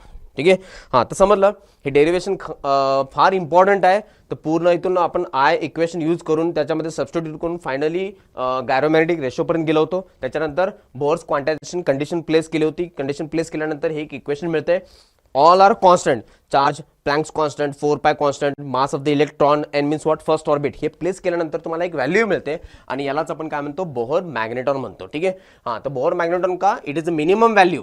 त्याचं डेफिनेशन काय असणार आहे, minimum value of magnetic dipole moment associated with what, the first orbit in the associated with what, electron which is revolving around what, nucleus in the first orbit. Okay, तर हे derivation important आहे, लक्षात घ्या. Plus हे गायरोमॅग्नेटिक ratio हे पण equation लक्षात घ्या, त्याची व्हॅल्यू मी सांगितली होती. ठीक आहे, so next one, the next slide. Okay, हां. तर आता पूर्ण कन्सेप्ट मॅग्नेटिझमचं झालेलं आहे. ठीक आहे, आता आपण काय करणार आहोत की मॅग्नेटिक मटेरियल्सबद्दल बोलणार आहोत. म्हणजे एखादा मटेरियल मॅग्नेटिक फील्डमध्ये कशा प्रकारे बिहेव करतोय हे जर तुम्हाला जाणून घ्यायचं असेल तर हे थोडेसे टर्म्स आहेत ते तुम्हाला एक्सप्लेन करावं लागणार आहे. ठीक आहे, हां. तर इथं बघा, मॅग्नेटायझेशन आणि मॅग्नेटिक इंटेन्सिटी क्वांटिटी आहेत, बरं. तर हे जे डेफिनेशन आहेत ते भरपूर वेळा विचारले, त्यामुळे हे क्वेश्चन 2 जे आहेत ते कन्फर्म आहेत. क्वेश्चन काय येणार, define magnetisation and magnetic intensity. तर आपण डेफिनेशन बघू. So it is magnetic dipole moment, magnetic dipole moment develop magnetic dipole moment develop per unit volume. Per unit volume म्हणजेच काय असणार आहे, capital M is nothing but the what, M net divided by volume, divided by what, volume. ठीक आहे, त्यामुळे equation लक्षात घ्या. आणि डेफिनेशन, आता एम नेट, आता आपण जर युनिटबद्दल बोलत असाल, मॅग्नेटिक डायपोल मोमेंटचं युनिट काय असतं, ॲम्पियर मीटर स्क्वेअर, आणि व्हॉल्यूमचं युनिट काय असतं, मीटर क्यूब. त्यामुळे एमचं जे युनिट होणार आहे ते काय होणार आहे, ॲम्पियर पर मीटर होणार आहे, ॲम्पियर पर मीटर. ठीक आहे. So what is the magnetisation. Magnetisation means what, एखादा मटेरियल जर मॅग्नेटिक फील्डमध्ये ठेवलेला असेल तर तो किती ताकदीनं मॅग्नेटाइज होतो त्याला आपण काय म्हणतो, मॅग्नेटायझेशन. ठीक आहे, त्यामुळे डेफिनेशन लक्षात घ्या, युनिट पण लक्षात घ्या, कंपल्सरी क्वेश्चन आहे हा. ठीक आहे. हां, त्याच्यानंतर मॅग्नेटिक इंटेन्सिटी म्हणजेच काय, समजा एखादा सोलेनॉइड असेल, एखादा सोलेनॉइड असेल आणि त्याच्या आतमध्ये आपण एखादा मटेरियल ठेवलेला आहे. ठीक आहे, मे बी काहीतरी आयरन रॉड वगैरे असेल, आणि जेव्हा आपण सोलेनॉइडमध्ये करंट पास केल्यानंतर याच्या आतमध्ये मॅग्नेटिक फील्ड डेव्हलप होते. ठीक आहे, आणि हे जे मॅग्नेटिक फील्ड आहे ते काय असते, B is equal to what, mu naught times N I असते. आता मला सांगा, या बीची ताकद कशावरती डिपेंड असते, number of turns per unit length आणि आयवरती डिपेंड. म्हणजे जितकं हे एन आणि आय जास्त तितकं हे बीची ताकद पण जास्त. ठीक आहे. हा, मग बीची ताकद कोण ठरवते, हे एन इंटू आय ठरवत आहे. म्हणजे मी याला असं लिहू शकतो, B is equal to what, mu naught H लिहू शकतो, आणि या एचलाच आपण काय म्हणतो, फील्ड इंटेन्सिटी. ठीक आहे. हां, so by definition it is the intensity, it is intensity of magnetising field, intensity of magnetising field to magnetise the material, to magnetise the material, magnetise the what, material. Okay, आणि जे H आहे ते आपण कसं represent करतो, N into I, फक्त सोलेनॉइडसाठी. ठीक आहे. आता याचं पण युनिट जे असणार आहे ते सेम असणार आहे, तर हे पण लक्षात घ्या, unit is what, ampere per metre, ampere per metre. त्यामुळे एच आणि एम हे दोन्ही काय आहेत, वेक्टर क्वांटिटी आहेत, दोघांचं युनिट पण काय आहे, सेमच आहे. ठीक आहे. सो आता जस्ट आपण दोन डेफिनेशन्स बघितलेत, आणि ते म्हणजे magnetisation and magnetic intensity. Okay. हां, तर हे दोन वर्ड्स किंवा हे जे दोन डेफिनेशन्स आहेत, टर्म्स आहेत, तर हे टर्म्स भरपूर वेळा ॲज अ डेफिनेशन म्हणून 2 मार्क्ससाठी विचारले. तर हे दोन्ही टर्म्स तुम्ही डेफिनेटली परफेक्टली तोंडपाठ करून घ्यायचं आहे. ठीक आहे. तर हे दोन टर्म्स काय सांगतात की एखादा मटेरियल मॅग्नेटिक फील्डमध्ये ठेवल्यानंतर त्यांचा रिस्पॉन्स कसा असतो, त्यांचा बिहेवियर कसा असतो हे जाणून घेण्यासाठी हे थोडे बहुत टर्म्स आहेत. तर बघू आपण नेक्स्ट जे टर्म्स आहेत ते मॅग्नेटिक परमिएबिलिटी किंवा permeability of the free space. अजून दुसरं टर्म कोणता आहे, permeability of the what, material, and then relative permeability. ठीक आहे. हां, तर इथं बघितल्यानंतर परमिएबिलिटी, अच्छा परमिएबिलिटी म्हणजेच काय असणार, जर वर्ड बघितलं तर परमिएबिलिटी, परमिशन. ठीक आहे. म्हणजे समजा इथं जर एखादा मॅग्नेट असेल आणि या मॅग्नेटच्या अराउंड काय आहे, एअर आहे. ठीक आहे. मग एअर म्हणजेच काय, एक मीडियम आहे. मग हे मीडियम त्याच्यामधून जे मॅग्नेटिक फील्ड लाईन जे निघतात, ठीक आहे, हां, त्या मॅग्नेटिक फील्डलाच ना तो किती परमिशन करतो, इझीनेस अलाव करतो, त्या प्रॉपर्टीला आपण काय म्हणतो, परमिएबिलिटी म्हणतो. ठीक आहे. हां, तर permeability of the free space, आता फ्री स्पेस म्हणजेच काय येणार आहे, व्हॅक्यूम येणार आहे. काय येणार आहे, व्हॅक्यूम येणार आहे. ठीक आहे. हां, तर याचं जे डेफिनेशन आहे किंवा त्याची जी व्हॅल्यू आहे, तसं ॲप्सिलॉन नॉट एक आहे permeability, permittivity of the what, free space, ते इलेक्ट्रिक फील्डमध्ये येते. तशाच प्रकारे permeability of the free space हे मॅग्नेटिक फील्डमध्ये येते. ठीक आहे. हां, म्हणजेच जर मी हे डिफाईन करायचं असेल तर it is the property of the medium, it is the property of medium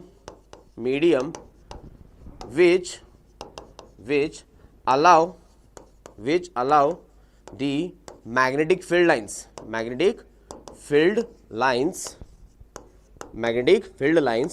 pass through it, ठीक आहे. हां, तर डेफिनेशन वगैरे असं काही विचारणार नाही आहेत, पण ही व्हॅल्यू तुम्हाला लक्षात पाहिजे. ठीक आहे. तर भरपूर ठिकाणी न्यूमेरिकल सॉल्व करताना ही व्हॅल्यू इम्पॉर्टंट आहे. ठीक आहे. हां, मग तशाच प्रकारे जर व्हॅक्यूमचं काहीतरी परमिएबिलिटी असेल, मग व्हॅक्यूम सोडलं किंवा बाकीची मीडियम आहेत, एअर मीडियम आहे, सॉलिड मीडियम्स आहेत, ठीक आहे, लिक्विड मीडियम पण आहेत. मग त्या लिक्विड मीडियममध्ये मॅग्नेटिक फील्ड कशा प्रकारे पास थ्रू होतंय त्यालाच आपण काय म्हणतो, परमिएबिलिटी म्हणतो. मग तिथं आपण काय म्हणतो, permeability of the what, material. हां, म्हणजेच काय, how easily a magnetic field lines can pass through the given material. ठीक आहे. हां, म्हणजे इथं पण डेफिनेशन सेमच आहे, तिथं पण डेफिनेशन सेम आहे, पण इथं काय आहे, व्हॅक्यूम. ठीक आहे. आणि इथं काय आहे, मटेरियलची परमिएबिलिटी असते. ठीक आहे. आणि ते मटेरियलची परमिएबिलिटी आपण कसं रिप्रेझेंट करतो, बी डिवाइड बाय एच. हे मॅग्नेटिक इंडक्शन आणि मॅग्नेटिक इंटेन्सिटी, करेक्ट. तर यांचा जो रेशो आहे तो त्या रेशोला आपण काय म्हणतो, परमिएबिलिटी म्हणतो. ठीक आहे. हां, त्याच्यानंतर relative permeability. So relative permeability म्हणजेच काय, mu r is nothing but the what, magnetic permeability of the material to the magnetic permeability of the what vacuum. ठीक आहे, मग हा जो रेशो आहे त्याला आपण काय म्हणतो रिलेटिव्ह म्हणतो. मग हे जे रिलेटिव्ह परमियाबिलिटी जे आहे, ठीक आहे, ते जर डिफाईन करायचं असेल तर तुम्ही असं डिफाईन करू शकता, it is the ratio of the what permeability of the material to the permeability of the what free space. ठीक आहे, आणि इथं बघू शकता हे म्यू आणि म्यू नॉट मिनिंग सेम आहे, त्यामुळे युनिट पण काय असणार आहे सेम. जर युनिट सेम असेल तर हे जे असणार आहे हा जो रेशो असणार आहे तो काय असणार आहे युनिट लेस असणार आहे. ठीक आहे, मग डिपेंड असते की कोणत्या मटेरियलची रिलेटिव्ह परमियाबिलिटी ही कमी जास्त असते त्यावरून मटेरियल्स क्लासिफाईड केलेले आहेत. ठीक आहे, ते क्लासिफिकेशन आपण बघू.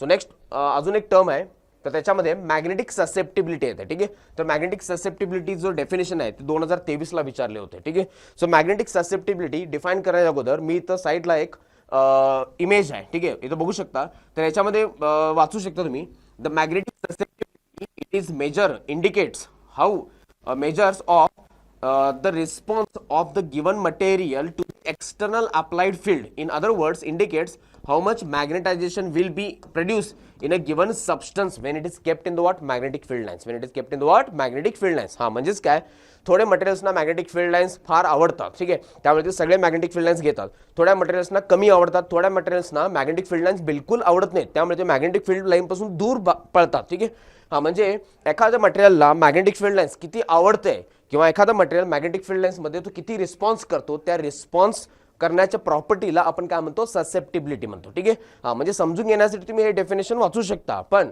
एक्झाम मध्ये लिहिताना तुम्ही हे लिहू शकता that susceptibility is nothing but M by H. Susceptibility is nothing but M by H. मग डिफाईन करायचं असेल तर कसं, it is the ratio of the magnetisation, ratio of the what magnetisation म्हणजे M magnetisation to the magnetic intensity, to the magnetic intensity, to the what magnetic intensity. Okay, so it is the ratio of the what magnetization to the magnetic intensity. Okay, आता magnetization चं unit काय आहे ampere per metre आणि इंटेन्सिटीचं पण unit काय असतं ampere per metre, त्यामुळे हा रेशो पण काय येणार आहे युनिटलेस. ठीक आहे, हा therefore susceptibility is a unitless quantity आणि ही व्हॅल्यू पॉझिटिव्ह पण असणार अँड नेगेटिव्ह पण असते. पॉझिटिव्ह पण असते आणि काय असते नेगेटिव्ह पण असते. ठीक आहे, तर हे लक्षात घ्या. आणि त्याच्यामध्ये आता अजून एक इम्पॉर्टंट आहे, तर हा टर्म एक इम्पॉर्टंट आहे. ठीक आहे, there is a relation between relative permeability mu r and then susceptibility and then what susceptibility. तर हे एक इक्वेशन तुम्ही थोडंसं लक्षात घ्या. ठीक आहे, तर mu r is nothing but 1 plus susceptibility, 1 plus what susceptibility. So this is the relation between the mu r and susceptibility. Okay, तर नेक्स्ट आपण बघू.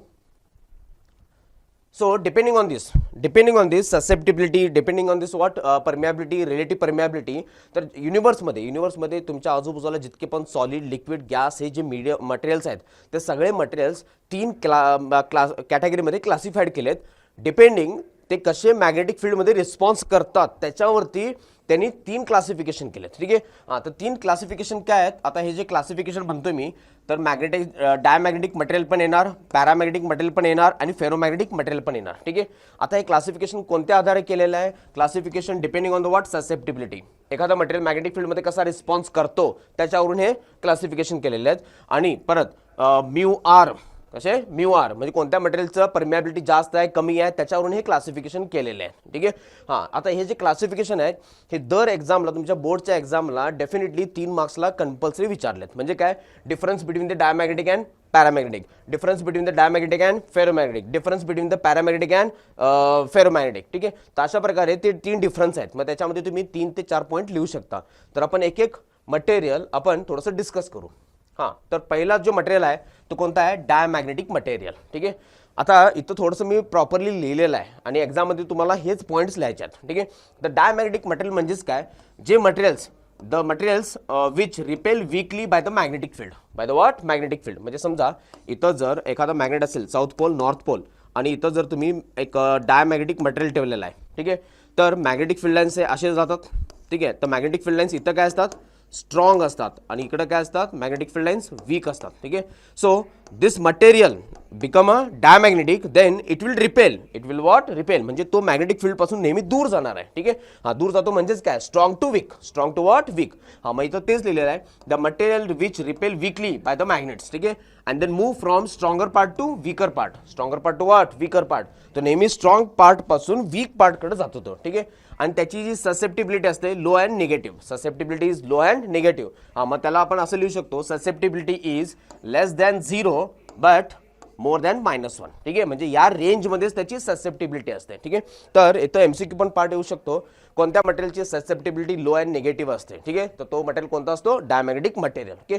The next point is the relative permeability is 0. Nearly 0 असते. काय असते nearly 0. आता nearly 0 याचा अर्थ काय समजा एखादा मटेरियल इथं डायमॅग्नेटिक मटेरियल असेल व्हॉट डायमॅग्नेटिक मटेरियल आणि तिथं जर मॅग्नेटिक फील्ड लाईन्स येत असेल तर मॅग्नेटिक फील्ड लाईन्स सगळे त्याच्यामधून पास होत नाहीत तर ते बाहेरून असं फ्लो होतात. ठीक आहे. किंवा बाहेरून म्हणजे त्याच्यामधून एक पण फील्ड लाईन्स पास होत नाहीत. मग याच्यामधून एक पण फील्ड लाईन्स पास होत नाही म्हणजे याचा अर्थ काय आहे की परमिएबिलिटी काय 0 आहे. Permeability what 0. ठीक आहे. And then susceptibility is independent of temperature. Susceptibility is independent of temperature. आता इंडिपेंडेंट ऑफ टेम्परेचर म्हणजेच काय समजा इथं जर टेम्परेचर असेल आणि हे जर ससेप्टिबिलिटी असेल as temperature increases the susceptibilities remain constant. Remain what constant. तर हा ग्राफ एक लक्षात घ्या. ठीक आहे. म्हणजे तुम्ही इथं टेम्परेचर 50 डिग्री करा 100 डिग्री करा एक पण फील्ड लाईन्स याच्यामधून पास बिलकुल नाही होणार आहे कारण की याची ससेप्टिबिलिटी ऑलमोस्ट काय 0 आहे. ठीक आहे. अँड देन त्याच्यामध्ये अजून एक टर्म आहे दॅट इज सुपर कंडक्टर. ठीक आहे. अच्छा सुपर कंडक्टर एक असा मटेरियल असतो ज्याचं ऑलमोस्ट रेजिस्टन्स पर्टिक्युलर टेम्परेचरला आणि पर्टिक्युलर मॅग्नेटिक फील्ड जर मेंटेन असेल तर त्या टेम्परेचरला मॅग्नेटिक फील्ड लाईन्सला हे जे सुपर कंडक्टर असतात ते प्रॉपरली त्यांचं रेजिस्टन्स 0 होत आहे. ठीक आहे. आणि सुपर कंडक्टरसाठी इथं बघू शकता ससेप्टिबिलिटी -1 असते. ठीक आहे. तर हे जे इम्पॉर्टंट आहे अशा प्रकारचे इम्पॉर्टन्स तुम्हाला हे एमसीक्यू मध्ये येऊ शकतात. ठीक आहे. सो रिमेंबर दिस वन. ओके.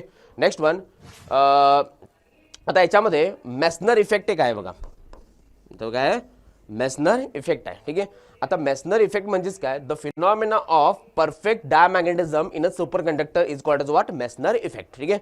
आता मेसनर इफेक्ट म्हणजेच काय बघा एखादा मटेरियल असेल कोणता मे बी एक कोणता तरी मटेरियल असेल. ठीक आहे. समजा याच्यामधून जर 1-2 फील्ड लाईन्स वगैरे पास होत असतील 1-2 फील्ड लाईन्स जर पास होत असतील. ठीक आहे. हा म्हणजे हा डायमॅग्नेटिक नाही आहे. ठीक आहे. हा तर हा मटेरियल जर समजा सुपर कंडक्टर झाला हा मटेरियल जर सुपर कंडक्टर झाला तर सुपर कंडक्टर झाल्यामुळे जे मॅग्नेटिक फील्ड लाईन्स ह्याच्यामधून पास होत होते ते आता पास नाही होणार आहेत. मग मॅग्नेटिक फील्ड लाईन्स पास नाही होणार म्हणजे तो मटेरियल कोणता असणार आहे डायमॅग्नेटिक मटेरियल. ठीक आहे. हा म्हणजेच the phenomena of perfectly diamagnetism in a superconductor is called as what Meissner effect. ठीक आहे. त्यामुळे हे एक डेफिनेशन तुम्हाला 1 मार्क्ससाठी विचारू शकतात. Okay. So these are all the things regarding what diamagnetism and there are some materials which belongs to diamagnetism. मग त्याच्यामध्ये कॉपर आलं गोल्ड आलं बिस्मथ आलं many metals like lead silicon glass water wood plastic it's okay etcetera are the what diamagnetic material. And then if you consider diamagnetism present in all material. Acha, all material means what? Diamagnetism is a universal property. Diamagnetism is what? Universal property. Universal property. Okay. So this is what regarding the diamagnetism. Next we will go for point is paramagnetic material. Okay. आता diamagnetic material काय असतात ते weakly repel करतात. ठीक आहे. So this graph not belongs to paramagnetic. Okay. तो actually diamagnetism चा होता. Okay. So paramagnetic material means what? The materials which attract weakly. Okay. The materials which attract weakly. आता diamagnetism काय होतं? The material which repel weakly. ठीक आहे. मग हा काय होतो? Attract होतो. Attract म्हणजे काय? वीक पोर्शन पासून ते स्ट्रॉंग रिजन पर्यंत येतो. म्हणजे जिथं मॅग्नेटिक फील्ड वीक आहे आणि जिथं मॅग्नेटिक फील्ड स्ट्रॉंग आहे तो वीक पासून स्ट्रॉंग कडे येतो. ठीक आहे. And then so move from weak region to strong region in the magnetic field. And susceptibility is low and positive. Low and what? Positive. अच्छा, low and positive means what? It is actually more than 0. More than 0 but less than 1 or may be 10. ठीक आहे. मग त्याला काय असं limit नाही आहे, त्याला एक प्रॉपर एक नंबर घेऊन आपल्याला ते एक्सप्लेन करावं लागतंय. ठीक आहे. तो ससेप्टिबिलिटी लो आहे पण पॉझिटिव्ह आहे, लो आहे पण पॉझिटिव्ह आहे, म्हणजे याच्यामधून थोडे बहुत मॅग्नेटिक फील्ड लाईन्स काय होऊ शकतात, पास होऊ शकतात. ठीक आहे. Next is relative permeability is more than 1. Relative permeability is what, more than 1. Okay. And then susceptibility is inversely proportional to the what, temperature. म्हणजेच काय, समजा जर टेम्परेचर असेल आणि हे तर ससेप्टिबिलिटी असेल, so as temperature increases susceptibility goes on decreases, susceptibility goes on decreases. Okay. So remember this one. And then there are what some example like magnesium, lithium, molybdenum, tantalum, okay, and salt, MnSO4, H2O and oxygen. These are the examples of the what, paramagnetic materials. ठीक आहे.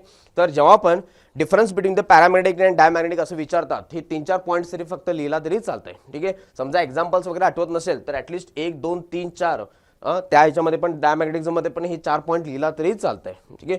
आपण example कशासाठी लक्षात ठेवायचं आहे, MCQ पार्टसाठी. कारण की MCQ मध्ये विचारू शकतात which of the following belongs to diamagnetic material, paramagnetic material. Okay. तर त्याच्यानंतर आपण बघू त्याच्यामध्ये क्युरी लॉ आहे. ठीक आहे. आता क्युरी लॉ कशामध्ये येतो, तर पॅरामॅग्नेटिझम मध्ये येतो. ठीक आहे. तर क्युरी लॉ म्हणजेच काय, the magnetisation is directly proportional to the what, applied field and inversely proportional to the what, absolute temperature.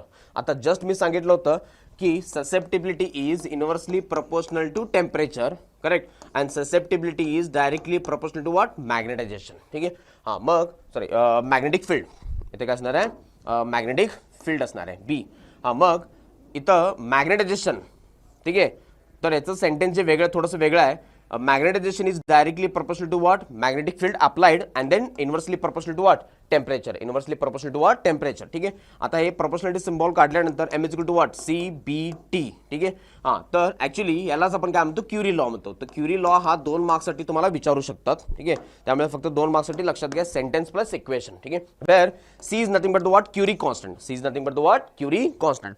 जर समजा आपण B is equal to B not sorry mu not H हे जर प्लेस केलं तर या इक्वेशनमध्ये हे प्लेस केल्यानंतर हे एमच्या डिवाइडला आपण काय करू शकतो, एच करू शकतो. पण M by H is nothing but the what, susceptibility. म्हणजे susceptibility is equal to what, C mu naught divide by T. आता C म्यू नॉट म्हणजेच काय, कॉन्स्टंट. ठीक आहे. मग हे जर कॉन्स्टंट असेल तर टेम्परेचर चेंज होणार. That means what, susceptibility for paramagnetic material is inversely proportional to what, temperature. Inversely proportional to temperature. आणि याच सेंटेन्सला आपण काय म्हणतो, क्युरी लॉ म्हणतो. ठीक आहे. तर इथं मी फायनली लिहिलेलं आहे, the susceptibility of paramagnetic material is inversely proportional to what, temperature. And this is the graph. This is the what, graph. ठीक आहे. तर थोडंसं पॉईंट्स लक्षात घ्यायचे फक्त, की definition, graph and equation. Next point. So आता जे ससेप्टिबिलिटी बद्दल आपण बोलतोय, टेम्परेचर. ठीक आहे. क्युरी लॉ कोणतं equation, the susceptibility is directly inversely proportional to what, temperature. तर या याच्यावरती इथं बघू शकता भरपूर वेळा न्यूमेरिकल्स विचारले येतात. ठीक आहे. त्यामुळे या इक्वेशनवरती न्यूमेरिकल्स तुम्ही कन्फर्म करून घ्यायचं. ठीक आहे. तर एक न्यूमेरिकल मी सॉल्व्ह करून दाखवतो. The susceptibility of paramagnetic material at is something जाय ॲट 27 डिग्री सेल्सिअस. म्हणजे जेव्हा टेम्परेचर 27 डिग्री सेल्सिअस आहे, मग इथं 27 डिग्री सेल्सिअस म्हणजे केल्विनमध्ये किती होणार आहे, 300 केल्विन. किती होणार आहे, 300 केल्विन. ठीक आहे. तर या टेम्परेचरला जी ससेप्टिबिलिटी होती ती काय होती. ठीक आहे. तर नेक्स्ट टेम्परेचर विचारले किती असणार, की ज्याला ससेप्टिबिलिटी त्याच्यापेक्षा 1/3 झालेली आहे. काय झालेली आहे, 1/3 झालेली आहे. मग आपल्याला माहित आहे की susceptibility is directly inversely proportional to temperature. मग फर्स्ट आणि इथं काय असणार आहे, फर्स्ट असणार आहे. ठीक आहे. अजून एक इक्वेशन घेऊ, susceptibility second time is inversely proportional to what, some temperature, some what, temperature. मग आपल्याला काय काढायचं आहे, की T2 काढायचं आहे. मग आपण काय करतो, सरळ सरळ हे दोन्ही इक्वेशन काय करूया, डिवाइड करूया. ठीक आहे. म्हणजेच काय 1 divided by 2 is equal to what, T2 by T1, कारण की कॉन्स्टंट तरी जाणार. ठीक आहे. पण इथं दिलेत इनिशियल ससेप्टिबिलिटी काय होती, बघू शकता. इनिशियल ससेप्टिबिलिटी हे होतं. ठीक आहे. आणि नंतर ससेप्टिबिलिटी काय झालेलं आहे, त्याच्या 1/3 झालेली आहे. त्याच्या काय झालेलं आहे, 1/3 झालेली आहे. And this is what, T2 by T1. आता हे दोन्ही काय होणार, कॅन्सल होणार. आणि हे काय होणार, 3 is equal to what, T2 by T1. Therefore T2 is equal to what, 3 multiply by T1. आणि हे किती होणार आहे, 3 मल्टिप्लाय बाय 300. 3 मल्टिप्लाय बाय 300 म्हणजेच काय होणार आहे, T2 is equal to what, 900 kelvin. 900 kelvin. पण लक्षात घ्या, इथं टेम्परेचर नेहमी तुम्हाला केल्विनमध्ये कन्वर्ट करावं लागणार आहे. ठीक आहे. मग T2 कसं आलेला आहे, केल्विनमध्ये आलेला आहे. मग आपण आन्सर इथं पहिलाच डिग्री सेल्सिअसमध्ये आहे ना, त्या डिग्री सेल्सिअस आपण केल्विनमध्ये केलं आहे. मग फायनल आन्सर आता केल्विनमध्ये आलेला आहे, त्याला परत कशामध्ये कन्वर्ट करायचं आहे, डिग्री सेल्सिअसमध्ये. मग टेम्परेचर T2 मग डिग्री सेल्सिअसमध्ये कन्वर्ट करताना आपण जस्ट -273 करतो. So temperature is nothing but 627 degree Celsius. ठीक आहे. तर एक रिक्वेस्ट की हे न्यूमरिकल्स तुम्ही कम म्हणजे परफेक्टली करून घ्या. ठीक आहे. तर याच्यामधून न्यूमरिकल्स भरपूर वेळा विचारले. ठीक आहे. हां, तर next one we will go for the ferromagnetic material. Okay, the important one. तर डायमॅग्नेटिक झालेलं आहे, पॅरामॅग्नेटिक झालेलं आहे, आता कोणता आहे, फेरोमॅग्नेटिक मटेरियल. ठीक आहे. आता फेरोमॅग्नेटिक मटेरियल म्हणजे सिंपल एक्झाम्पल आयरन स्टील. मग आयरन स्टील हे मटेरियल्स मॅग्नेटिक फील्डमध्ये जास्त रिस्पॉन्स करतात. ठीक आहे, म्हणून त्याला आपण काय म्हणतो, ferromagnetic material. So the material which attract strongly, okay, and then move from the what, weak region to strong region, same points, and susceptibility is large and positive and much larger than the one, म्हणजे 1000 2000 3000 6000 अशा प्रकारे त्यांची susceptibility असते. ठीक आहे. And then inversely proportional to temperature but after certain temperature म्हटलं. ठीक आहे. याची पण ससेप्टिबिलिटी इन्व्हर्सली प्रपोर्शनल आहे, पण एका टेम्परेचर नंतर आहे, अदरवाइज त्या टेम्परेचरपर्यंत ससेप्टिबिलिटी यांची काय असते, कॉन्स्टंट असते. ठीक आहे. हां, examples are alnico, cobalt, nickel, iron, steel हे असतात. ठीक आहे. And then susceptibility is more than 1000 or much much larger than the what 1, much much larger than the what 1. ठीक आहे. हां, तर इथं ससेप्टिबिलिटी याच्यामध्ये क्युरी टेम्परेचर एक कन्सेप्ट आहे. तर क्युरी टेम्परेचर जे आहे डेफिनेशन ते 2024ला विचारले होते. Define Curie temperature. ठीक आहे. आता क्युरी टेम्परेचर काय होतो की समजा आता इथं बघितलं आपण की susceptibility is actually inversely proportional to temperature but after certain temperature म्हटलं. ठीक आहे. हा म्हणजेच काय, टेम्परेचर जसं इन्क्रीज होणार तेव्हा यांची ससेप्टिबिलिटी ऑलमोस्ट कॉन्स्टंट असते आणि एक टेम्परेचर आल्यानंतर त्यांची susceptibility goes on what decreases. म्हणजेच काय, त्या टेम्परेचरपर्यंत तो मटेरियल फेरोमॅग्नेटिक असतो आणि त्या टेम्परेचर नंतर तो मटेरियल पॅरामॅग्नेटिकमध्ये जातो. ठीक आहे. हा, मग डेफिनेशन क्युरी टेम्परेचरचं डेफिनेशन काय होतं आहे, the critical temperature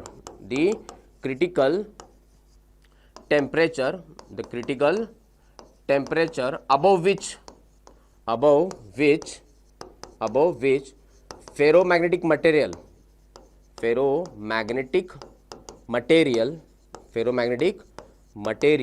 become what, paramagnetic. तर यालाच आपण काय म्हणतो, क्युरी टेम्परेचर. मग डिफरंट मटेरियल्सला ही जी व्हॅल्यू असते ती वेगवेगळी असते. ठीक आहे. हां, म्हणजे एक्झाम्पल समजा हा जर आयरन असेल, आता रूम टेम्परेचरला हा काय असणार आहे, फेरोमॅग्नेटिक मटेरियल असणार आहे. समजा याला मी काहीतरी हीट दिलं, हीट दिल्यानंतर, ठीक आहे, हीट दिल्यानंतर हा फेरोमॅग्नेटिक मटेरियल पॅरामॅग्नेटिकमध्ये कन्वर्ट होतोय, पण एक टेम्परेचर पोहोचल्यानंतर, एक टेम्परेचर क्रॉस केल्यानंतर. ठीक आहे. आणि त्याच टेम्परेचरला आपण काय म्हणतो, Curie temperature. Okay. So these are the some points regarding the what, diamagnetism, ferromagnetism and paramagnetism. ठीक आहे. त्याच्यामध्ये क्युरी टेम्परेचर लक्षात घ्यायचं आहे आणि Curie law, inversely proportional to temperature आणि त्याचं न्यूमरिकल्स. ओके. हां, सो नेक्स्ट इज, आता याच्यामध्ये एक डोमेन थेरी आहे. That means what is the reason behind the magnetism और what is the reason behind the what ferromagnetic material. ठीक आहे. त्यांच्यामध्ये इतकं स्ट्रॉंगर मॅग्नेटिक फील्ड कशा प्रकारे जनरेट होतंय किंवा ते मॅग्नेटिक फील्डला इतकं ताकदीने रिस्पॉन्स का करतात, तर ते जे एक्सप्लेन करायचं आहे ते डोमेन थेरीने एक्सप्लेन करू शकतो. ठीक आहे. आणि डोमेन थेरी इन मॅग्नेटिझम और फेरोमॅग्नेटिक मटेरियल हे 2025ला विचारले होते. गेल्या वर्षी हा प्रश्न विचारले होते 2 मार्क्सला की एक्झॅक्टली काय आहे एक्सप्लेन करा. आता कोणता पण मटेरियल घ्या तुम्ही, आयरन पीस घ्या किंवा स्टील घ्या, कोणता पण घ्या. ठीक आहे. समजा एखादा आयरन पीस असेल, so if I consider this is iron piece. ठीक आहे. आणि आयरन पीसचा एक छोटासा पार्ट मी इथं घेतलेला आहे आणि त्या छोट्याशा पार्टला काय केलेलं आहे, एनलार्ज केलेलं आहे. एनलार्ज केलेलं आहे. ठीक आहे. हां, तर एनलार्ज केल्यानंतर असं दिसून येतंय की हा जो एक छोटासा पार्ट आहे, हा एक छोटासा पार्ट आहे, म्हणजे इथं असे सेगमेंट्स तयार झालेत. ठीक आहे. आणि या सेगमेंट्सला आपण काय म्हणतो, डोमेन्स म्हणतो. काय म्हणतो, डोमेन्स. अच्छा, डोमेन म्हणजेच काय, एक प्रॉपरली एक एरिया किंवा व्हॉल्यूम काय असतं, एक छोटासा व्हॉल्यूम असतं. तर त्या व्हॉल्यूममध्ये बघू शकता हे जे ॲरोज आहेत हे काय आहेत, डायपोल मुवमेंट्स आहेत. कारण का, या डोमेनचा जो साईज असतो तो 1 mm असतो आणि या डोमेनमध्ये कमीत कमी इतके ॲटम्स असतात आणि जे ॲटम्स असतात त्या सगळ्या ॲटमचे जे डायपोल मुवमेंट असतात ते सगळे एकाच डायरेक्शनला पॉईंट करतात. म्हणजे याचा अर्थ काय, समजा हा जर डोमेन असेल तर या डोमेनमध्ये इतके ॲटम्स आहेत. ठीक आहे. तर तो डोमेन मी इथं एनलार्ज करतो. समजा हा एक ॲटम आहे. अशा प्रकारे किती ॲटम्स असणार आहेत, ठीक आहे, 10⁻11. पण हर एक ॲटममध्ये आपल्याला माहिती आहे की त्याच्यामध्ये हे असतं डायपोल मुवमेंट असतं. डायपोल मुवमेंट आपण झालेलं आहे ऑलरेडी. ठीक आहे. हां, तर हा डायपोल मुवमेंट आता याचा ॲरो इकडे आहे, म्हणजे याच्यामध्ये सगळ्या ॲटमचे डायपोल मुवमेंट अशा प्रकारे डाऊनवर्ड असणार आहेत. अशा प्रकारे काय असणार आहेत? डाऊनवर्ड असणार आहेत. मग सगळ्यांचं मिळून डायपोल मुवमेंट एकच होणार ना, एक मोठा ॲरो होणार आहे आणि तोच मोठा ॲरो इथं आहे. ठीक आहे. म्हणजेच काय, याच्यामध्ये जे 10 to the power of 11 atoms आहेत ते सगळे एका बाजूलाच पॉईंट करतात. ठीक आहे. त्यामुळे domain in a ferromagnetic material a small region or volume having a certain number of molecules किंवा atoms, okay, and having the same dipole moment, such region is called as what? Domain. ठीक आहे. म्हणजे ferromagnetic material मध्ये एक region असतो, एक volume असतो. त्या व्हॉल्यूम मध्ये इतके ॲटम्स असतात आणि सगळ्या ॲटमचे डायपोल मुवमेंट्स एका बाजूला ओरिएंटेड असतात आणि यामुळेच या डोमेन रिजनमुळेच फेरोमॅग्नेटिक मटेरियलचं बिहेवियर मॅग्नेटिक फील्डमध्ये थोडंसं स्ट्रॉंग होतं आहे. ठीक आहे. तर हे एक लक्षात घ्या, डोमेन थेरी. ठीक आहे. आपण डोमेन थेरीमध्ये डोमेन म्हणजे त्याचा साईज किती असतो 1 mm आणि त्याच्यामध्ये किती मॉलिक्युल्स किंवा ॲटम्स असतात, nearly 10 to the power of 11 atoms असतात. ठीक आहे. So next point. हां, तर नेक्स्ट अजून एक इम्पॉर्टंट आहे हिस्टेरेसिस. काय आहे? हिस्टेरेसिस. तर समजा याला समजून घ्यायचं असेल तर पहिला आपण एक सोलेनॉइड घेऊ. ठीक आहे. आता सोलेनॉइड म्हणजेच काय, याच्यामध्ये जर करंट पास केलं आपण तर हा सोलेनॉइड मॅग्नेटिक फील्ड बनवतो. काय बनवतो? अशा प्रकारे मॅग्नेटिक फील्ड लाईन्स बनवणार. Okay. So it will create a magnetic field lines. So maybe this is north pole or maybe this is south pole. Now inside this solenoid if you place any ferromagnetic material, समजा हा जर ferromagnetic material असेल, हा काय ferromagnetic material, तो ferromagnetic material काय होतो? Magnetise होतो. काय होतो? मॅग्नेटाइज होतो. ठीक आहे. हां, कारण का हे जे बी आहे ते या फेरोमॅग्नेटिक मटेरियलला काय करतंय? मॅग्नेटाइज करतंय. हां, म्हणजे हा जो मटेरियल आहे तो स्वतः मॅग्नेट बनतोय. काय म्हणतोय? मॅग्नेट आहे. हां, मग याचं जे मॅग्नेटायझेशन आहे ते बी वरती डिपेंड असते आणि बी कशावरती डिपेंड असते? आय वरती डिपेंड असते. कारण की आपल्याला माहिती आहे ना, B is equal to what? Mu naught times N I. आता एन तरी कॉन्स्टंट आहे पण आय इन्क्रीज केल्यामुळे बी इन्क्रीज होणार. बी इन्क्रीज झालं की ह्याच्यामध्ये जे मॅग्नेटायझेशन आहे ते काय होणार? इन्क्रीज होणार. बरोबर. हा, म्हणजे हा मटेरियल जास्त मॅग्नेटाइज होणार. ठीक आहे. मग या मटेरियलला आपण मॅग्नेटाइज पण करू शकतो आणि रिव्हर्स करंट केल्यानंतर डीमॅग्नेटाइज पण होत आहे. म्हणजे जितकं मॅग्नेटिझम आपण दिलंय ते मॅग्नेटिझम आपण काढू पण घेऊ शकतो किंवा कमी पण करू शकतो. म्हणजे एखादा फेरोमॅग्नेटिक मटेरियल त्याला आपण मॅग्नेटाइज केलं, परत डीमॅग्नेटाइज केलं, परत मॅग्नेटाइज केलं, याच्यामुळे याच्यामध्ये बी ची व्हॅल्यू आणि एच ची व्हॅल्यू हर एक पॉईंटला वेगवेगळी असणार आहे. काय असणार आहे? वेगवेगळी असणार आहे. मग ते बी आणि एच पॉईंट घेऊन आपण एक्स वाय एक्सिस वरती ग्राफ जर प्लॉट केला तर तुम्हाला असा एक ग्राफ मिळतो आणि याच ग्राफला आपण काय म्हणतो? हिस्टेरेसिस सायकल और हिस्टेरेसिस लूप म्हणतो. ठीक आहे. हां, तर हिस्टेरेसिस याचा अर्थ काय? Lagging behind of magnetic induction behind the what? Magnetising field. म्हणजेच काय, एच जसं पुढं जाणार, ठीक आहे, त्याच्या मागं बी पण येणार आहे, त्याच्या मागं बी पण येणार आहे. ठीक आहे. तर इथं बघू शकता या मटेरियलला मॅग्नेटाइज करण्यासाठी हे बी इम्पॉर्टंट आहे आणि बी कशामुळे इन्क्रीज डिक्रीज होणार आहे? So B is equal to what? Mu naught times H. म्हणजे मॅग्नेटिक इंटेन्सिटी आणि बी, म्हणजे इंटेन्सिटी वाढली तर बी पण वाढणार. ठीक आहे. त्यामुळे या बाजूला एक्स ॲक्सिसला इंटेन्सिटी आहे आणि वाय ॲक्सिसला काय आहे? बी आहे. त्यामुळे एखादा मटेरियल जर इनिशियली 0 असेल, ठीक आहे, जसं आपण एच वाढवेन तसं हे बी पण वाढणार आणि एका पॉईंटपर्यंत जाऊन पोहोचणार. त्याच्यानंतर एच किती पण वाढू देत त्याच्यामध्ये मॅग्नेटिक फील्ड इंडक्शन वाढणारच नाही आहे. ते काय करतंय? कॉन्स्टंट करतंय. ठीक आहे. त्यामुळे इकडं वाढून काय फायदा नाही आहे. त्याच्यानंतर आपण एच परत डिक्रीज करायचा आहे. एच डिक्रीज केले की बी पण काय होणार आहे? डिक्रीज होणार आहे. म्हणजे एच पुढं चाललंय आणि बी मागं येत आहे आणि यालाच आपण काय म्हणतो? हिस्टेरेसिस म्हणतो ना. ठीक आहे. सो लॅगिंग बिहाइंड म्हणजे बी लॅग करतंय एचच्या मागं. ठीक आहे.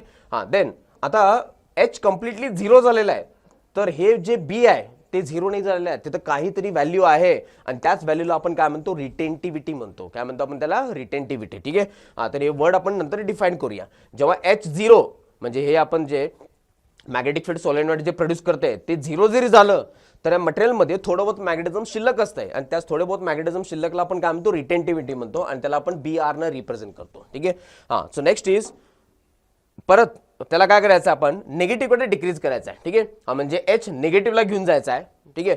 हा, निगेटिव्हला घेऊन गेल्यानंतर जे बाकी राहिलेलं जे बी आहे ते स्लोली काय होतं? डिक्रीज होतंय आणि ते पण काय होतंय? 0 होते. म्हणजे याच्यामधून मॅग्नेटिझम 0 होऊन जाते. काय होतंय? 0 होऊन जाते.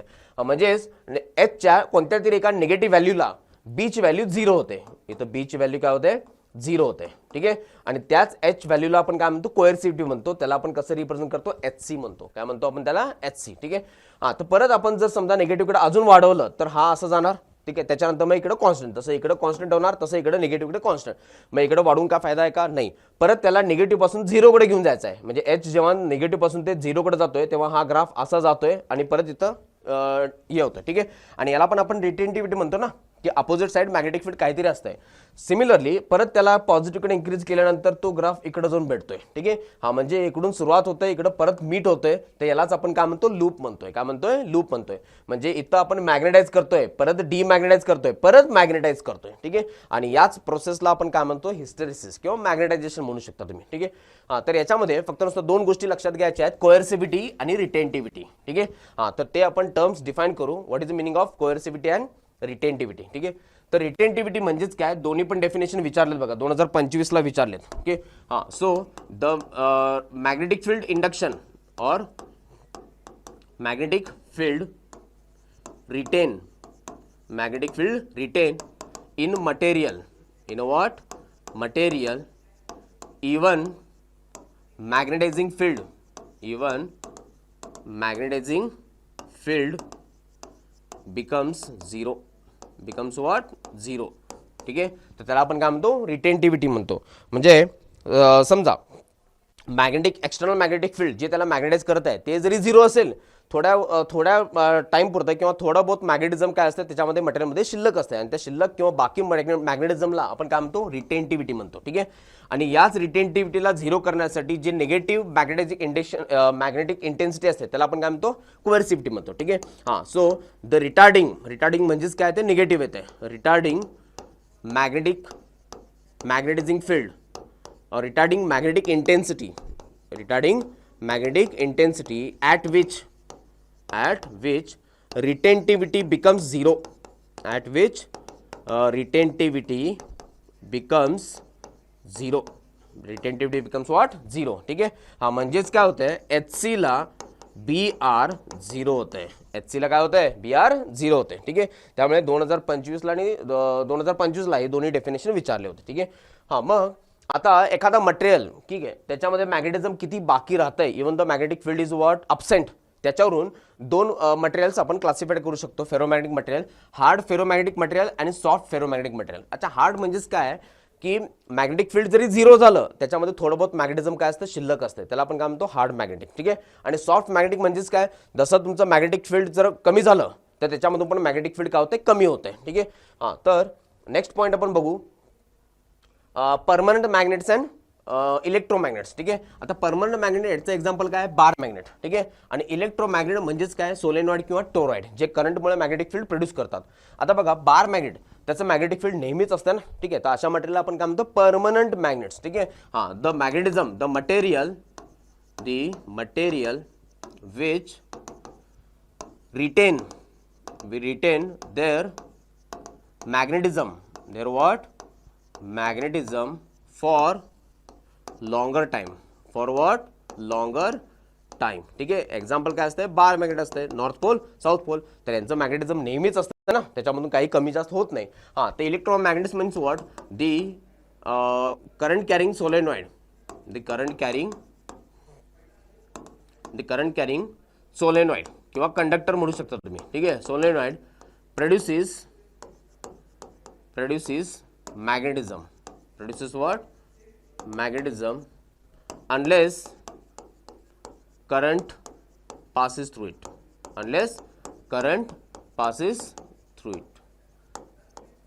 ठीक आहे. म्हणजे जोपर्यंत त्याच्यामध्ये करंट आहे तोपर्यंत मॅग्नेटिक फील्ड असणार, आणि जेव्हा करंट ऑफ तेव्हा मॅग्नेटिक फील्ड पण ऑफ होणार आहे. ठीक आहे. त्याला आपण काय म्हणतो? परमनंट मॅग्नेट्स आणि सॉलिड इलेक्ट्रोमॅग्नेट्स. आता इलेक्ट्रोमॅग्नेट्स हे कुठे कुठे यूज करतो आपण?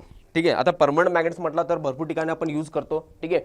रेडिओमध्ये किंवा स्पीकरमध्ये पण यूज करतो आपण. ठीक आहे. आता परमनंट मॅग्नेट्स कशामध्ये यूज करतो आपण? इलेक्ट्रिक बेलमध्ये पण यूज करू शकतो. करेक्ट. क्रेन्स, हां, जे आपण हेवी मेटल्स वगैरे लिफ्ट करण्यासाठी क्रेन्स यूज करू शकतो, किंवा लाऊड स्पीकर पण यूज करू शकतो आपण. कशामध्ये? लाऊड स्पीकरमध्ये पण यूज करू शकतो आपण. ठीक आहे. So these are the some applications of the what? Electromagnets. So next is,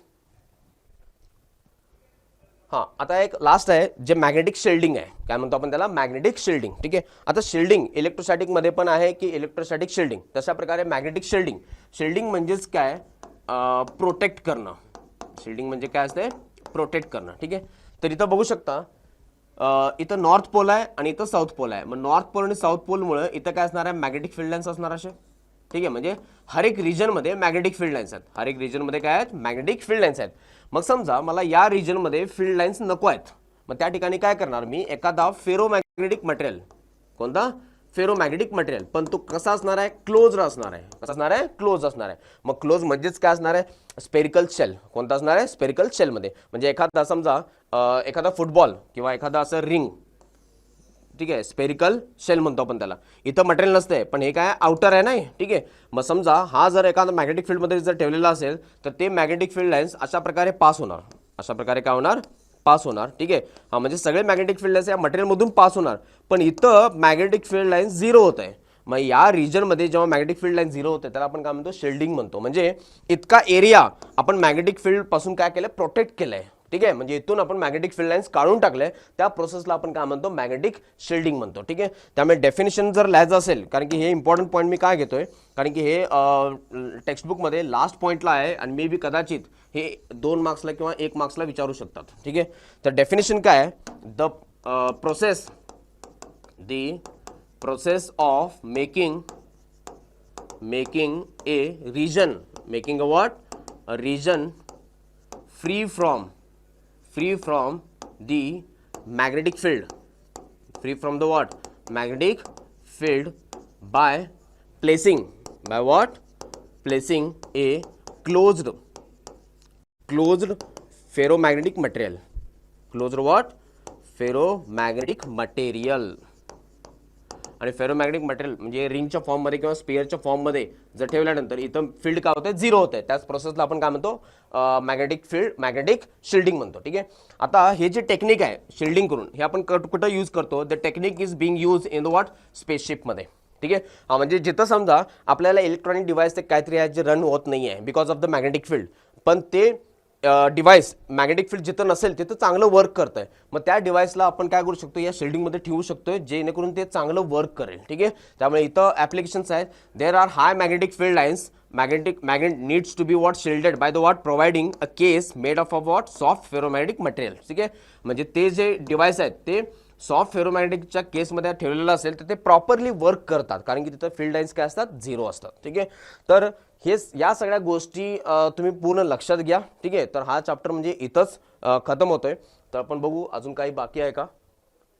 हां, थोडं बहुत म्हणजे इथं बघू शकता, numericals on the what following equation. तर न्यूमेरिकल जास्तीत जास्त कोणत्या इक्वेशनमध्ये विचारलेत, magnetic dipole moment that is M is equal to what, NIA, susceptibility जसं मी सांगितलं होतं. ठीक आहे, त्याच्यानंतर time period of the what, this one, bar magnet oscillating in the what, magnetic field, and then angular momentum. ठीक आहे, तर आपण थोडेसे एक न्यूमेरिकल्स पण बघू. हां, तर इथं बघू शकता, हा एक न्यूमेरिकल आहे जो 2013 मध्ये विचारले होते आणि कोणत्या इक्वेशनवरती, मॅग्नेटिक डायपोल मोमेंटवरती. ठीक आहे, तर इथं म्हटलेत, a circular coil of 250 turns and diameter is of 18 centimetre carries a current of 12 ampere. What is the magnitude of magnetic dipole moment. ठीक आहे, हा म्हणजे एक सर्क्युलर कॉईल आहे, त्याच्यामध्ये 250 टर्न्स आहेत. ठीक आहे, त्याच्यामध्ये करंट दिलेत आणि त्याचं डायमीटर दिलेत, तर याच्यामुळे मॅग्नेटिक फील्ड लाईन्स क्रिएट होणार. ठीक आहे, अच्छा, मॅग्नेटिक फील्ड लाईन्स क्रिएट म्हणजेच काय, इथं नॉर्थ पोल असणार, इथं साऊथ पोल असणार. मग याचं मॅग्नेटिक डायपोल मोमेंट विचारलेत, मग कॉईलचं मॅग्नेटिक डायपोल मोमेंटचा फॉर्म्युला काय असतो, NIA असतोय. ठीक आहे, हां, मग सरळ आपण करायचं, M is equal to what, number of turns is 250, correct. I means current is how much, 12, and area pi R² होणार ना. ठीक आहे, हां, so M is equal to what, 250 multiply by 12 multiply by 3.14 and radius. अच्छा, हे diameter आहे, radius किती असणार आहे, 9 सेंटीमीटर. मग सेंटीमीटरचं मीटरमध्ये कन्वर्ट होतंय -2 दी होल स्क्वेअर. आता हे पूर्ण सॉल्व केल्यानंतर तुम्हाला जे आन्सर येणार आहे ते इथं लिहिलेलं आहे, 763020 into 10 to the power of -4 येणार आहे. ठीक आहे, हां, मग हे 10 टू द पॉवर ऑफ -4 जर आपण डिवाइड केलं, 1 2 3 4, म्हणजेच आन्सर काय येणार आहे, M is equal to what, 76.3 ampere metre square. Okay, तर या इक्वेशनवरती पण न्यूमेरिकल्स बऱ्यापैकी विचारलेत. ठीक आहे, त्यावेळी लक्षात घ्या. नेक्स्ट इज, हां, तर इथं वापस बघू शकता तुम्ही ससेप्टिबिलिटी. आता ऑलरेडी आम्ही जे सॉल्व केलं होतं ना, ते सेम न्यूमेरिकल्स आहेत, ते तुम्ही पॉज करून ते तुम्ही सॉल्व करू शकता. ओके, तर आतापर्यंत आपण सगळे डिटेल्स, ठीक आहे, तर सगळे डिटेल्स वगैरे बघितले होते. मॅग्नेटिक इंडक्शन किंवा मी ते न्यूमेरिकल्स मी ओपनच ठेवून इथं ठेवतो जेणेकरून तुम्ही ते पॉज करून सॉल्व्ह कराल. ठीक आहे, सेम ससेप्टिबिलिटीचा फॉर्म्युला अप्लाय करायचा आहे. तर आता पूर्ण आपण चॅप्टर डिस्कस केलेला आहे. ठीक आहे, starting with what magnetic basic terms, त्याच्यानंतर आपण मॅग्नेटायझेशन, मॅग्नेटिक इंटेन्सिटी बघितलंय, magnetic dipole moment of revolving electron बघितलेत. ठीक आहे, आणि त्याच्यानंतर फेरोमॅग्नेटिझम, पॅरामॅग्नेटिझम अँड डायमॅग्नेटिझम हे जे कंपॅरिझम आहेत ते कंपॅरिझम तुम्ही कन्फर्मली करून घ्या. ठीक आहे, numericals based on the what susceptibility. Okay, तर आपण इथं थांबू. आता नेक्स्ट जो चॅप्टर असणार आहे तो इम्पॉर्टंट बघू आपण कोणता चॅप्टर तुमच्या बोर्डनुसार आहे. ओके, आपण जितकं या व्हिडिओ लेक्चर सिरीजमध्ये चाललेलं आहे 1 hour 1 चॅप्टर. ठीक आहे, so it will help you to boost your board exams marks. ठीक आहे, त्यामुळे हे व्हिडिओ लेक्चर्स प्रॉपरली बघा आणि बघून तुम्ही स्वतः पण नोट्स काढू शकता.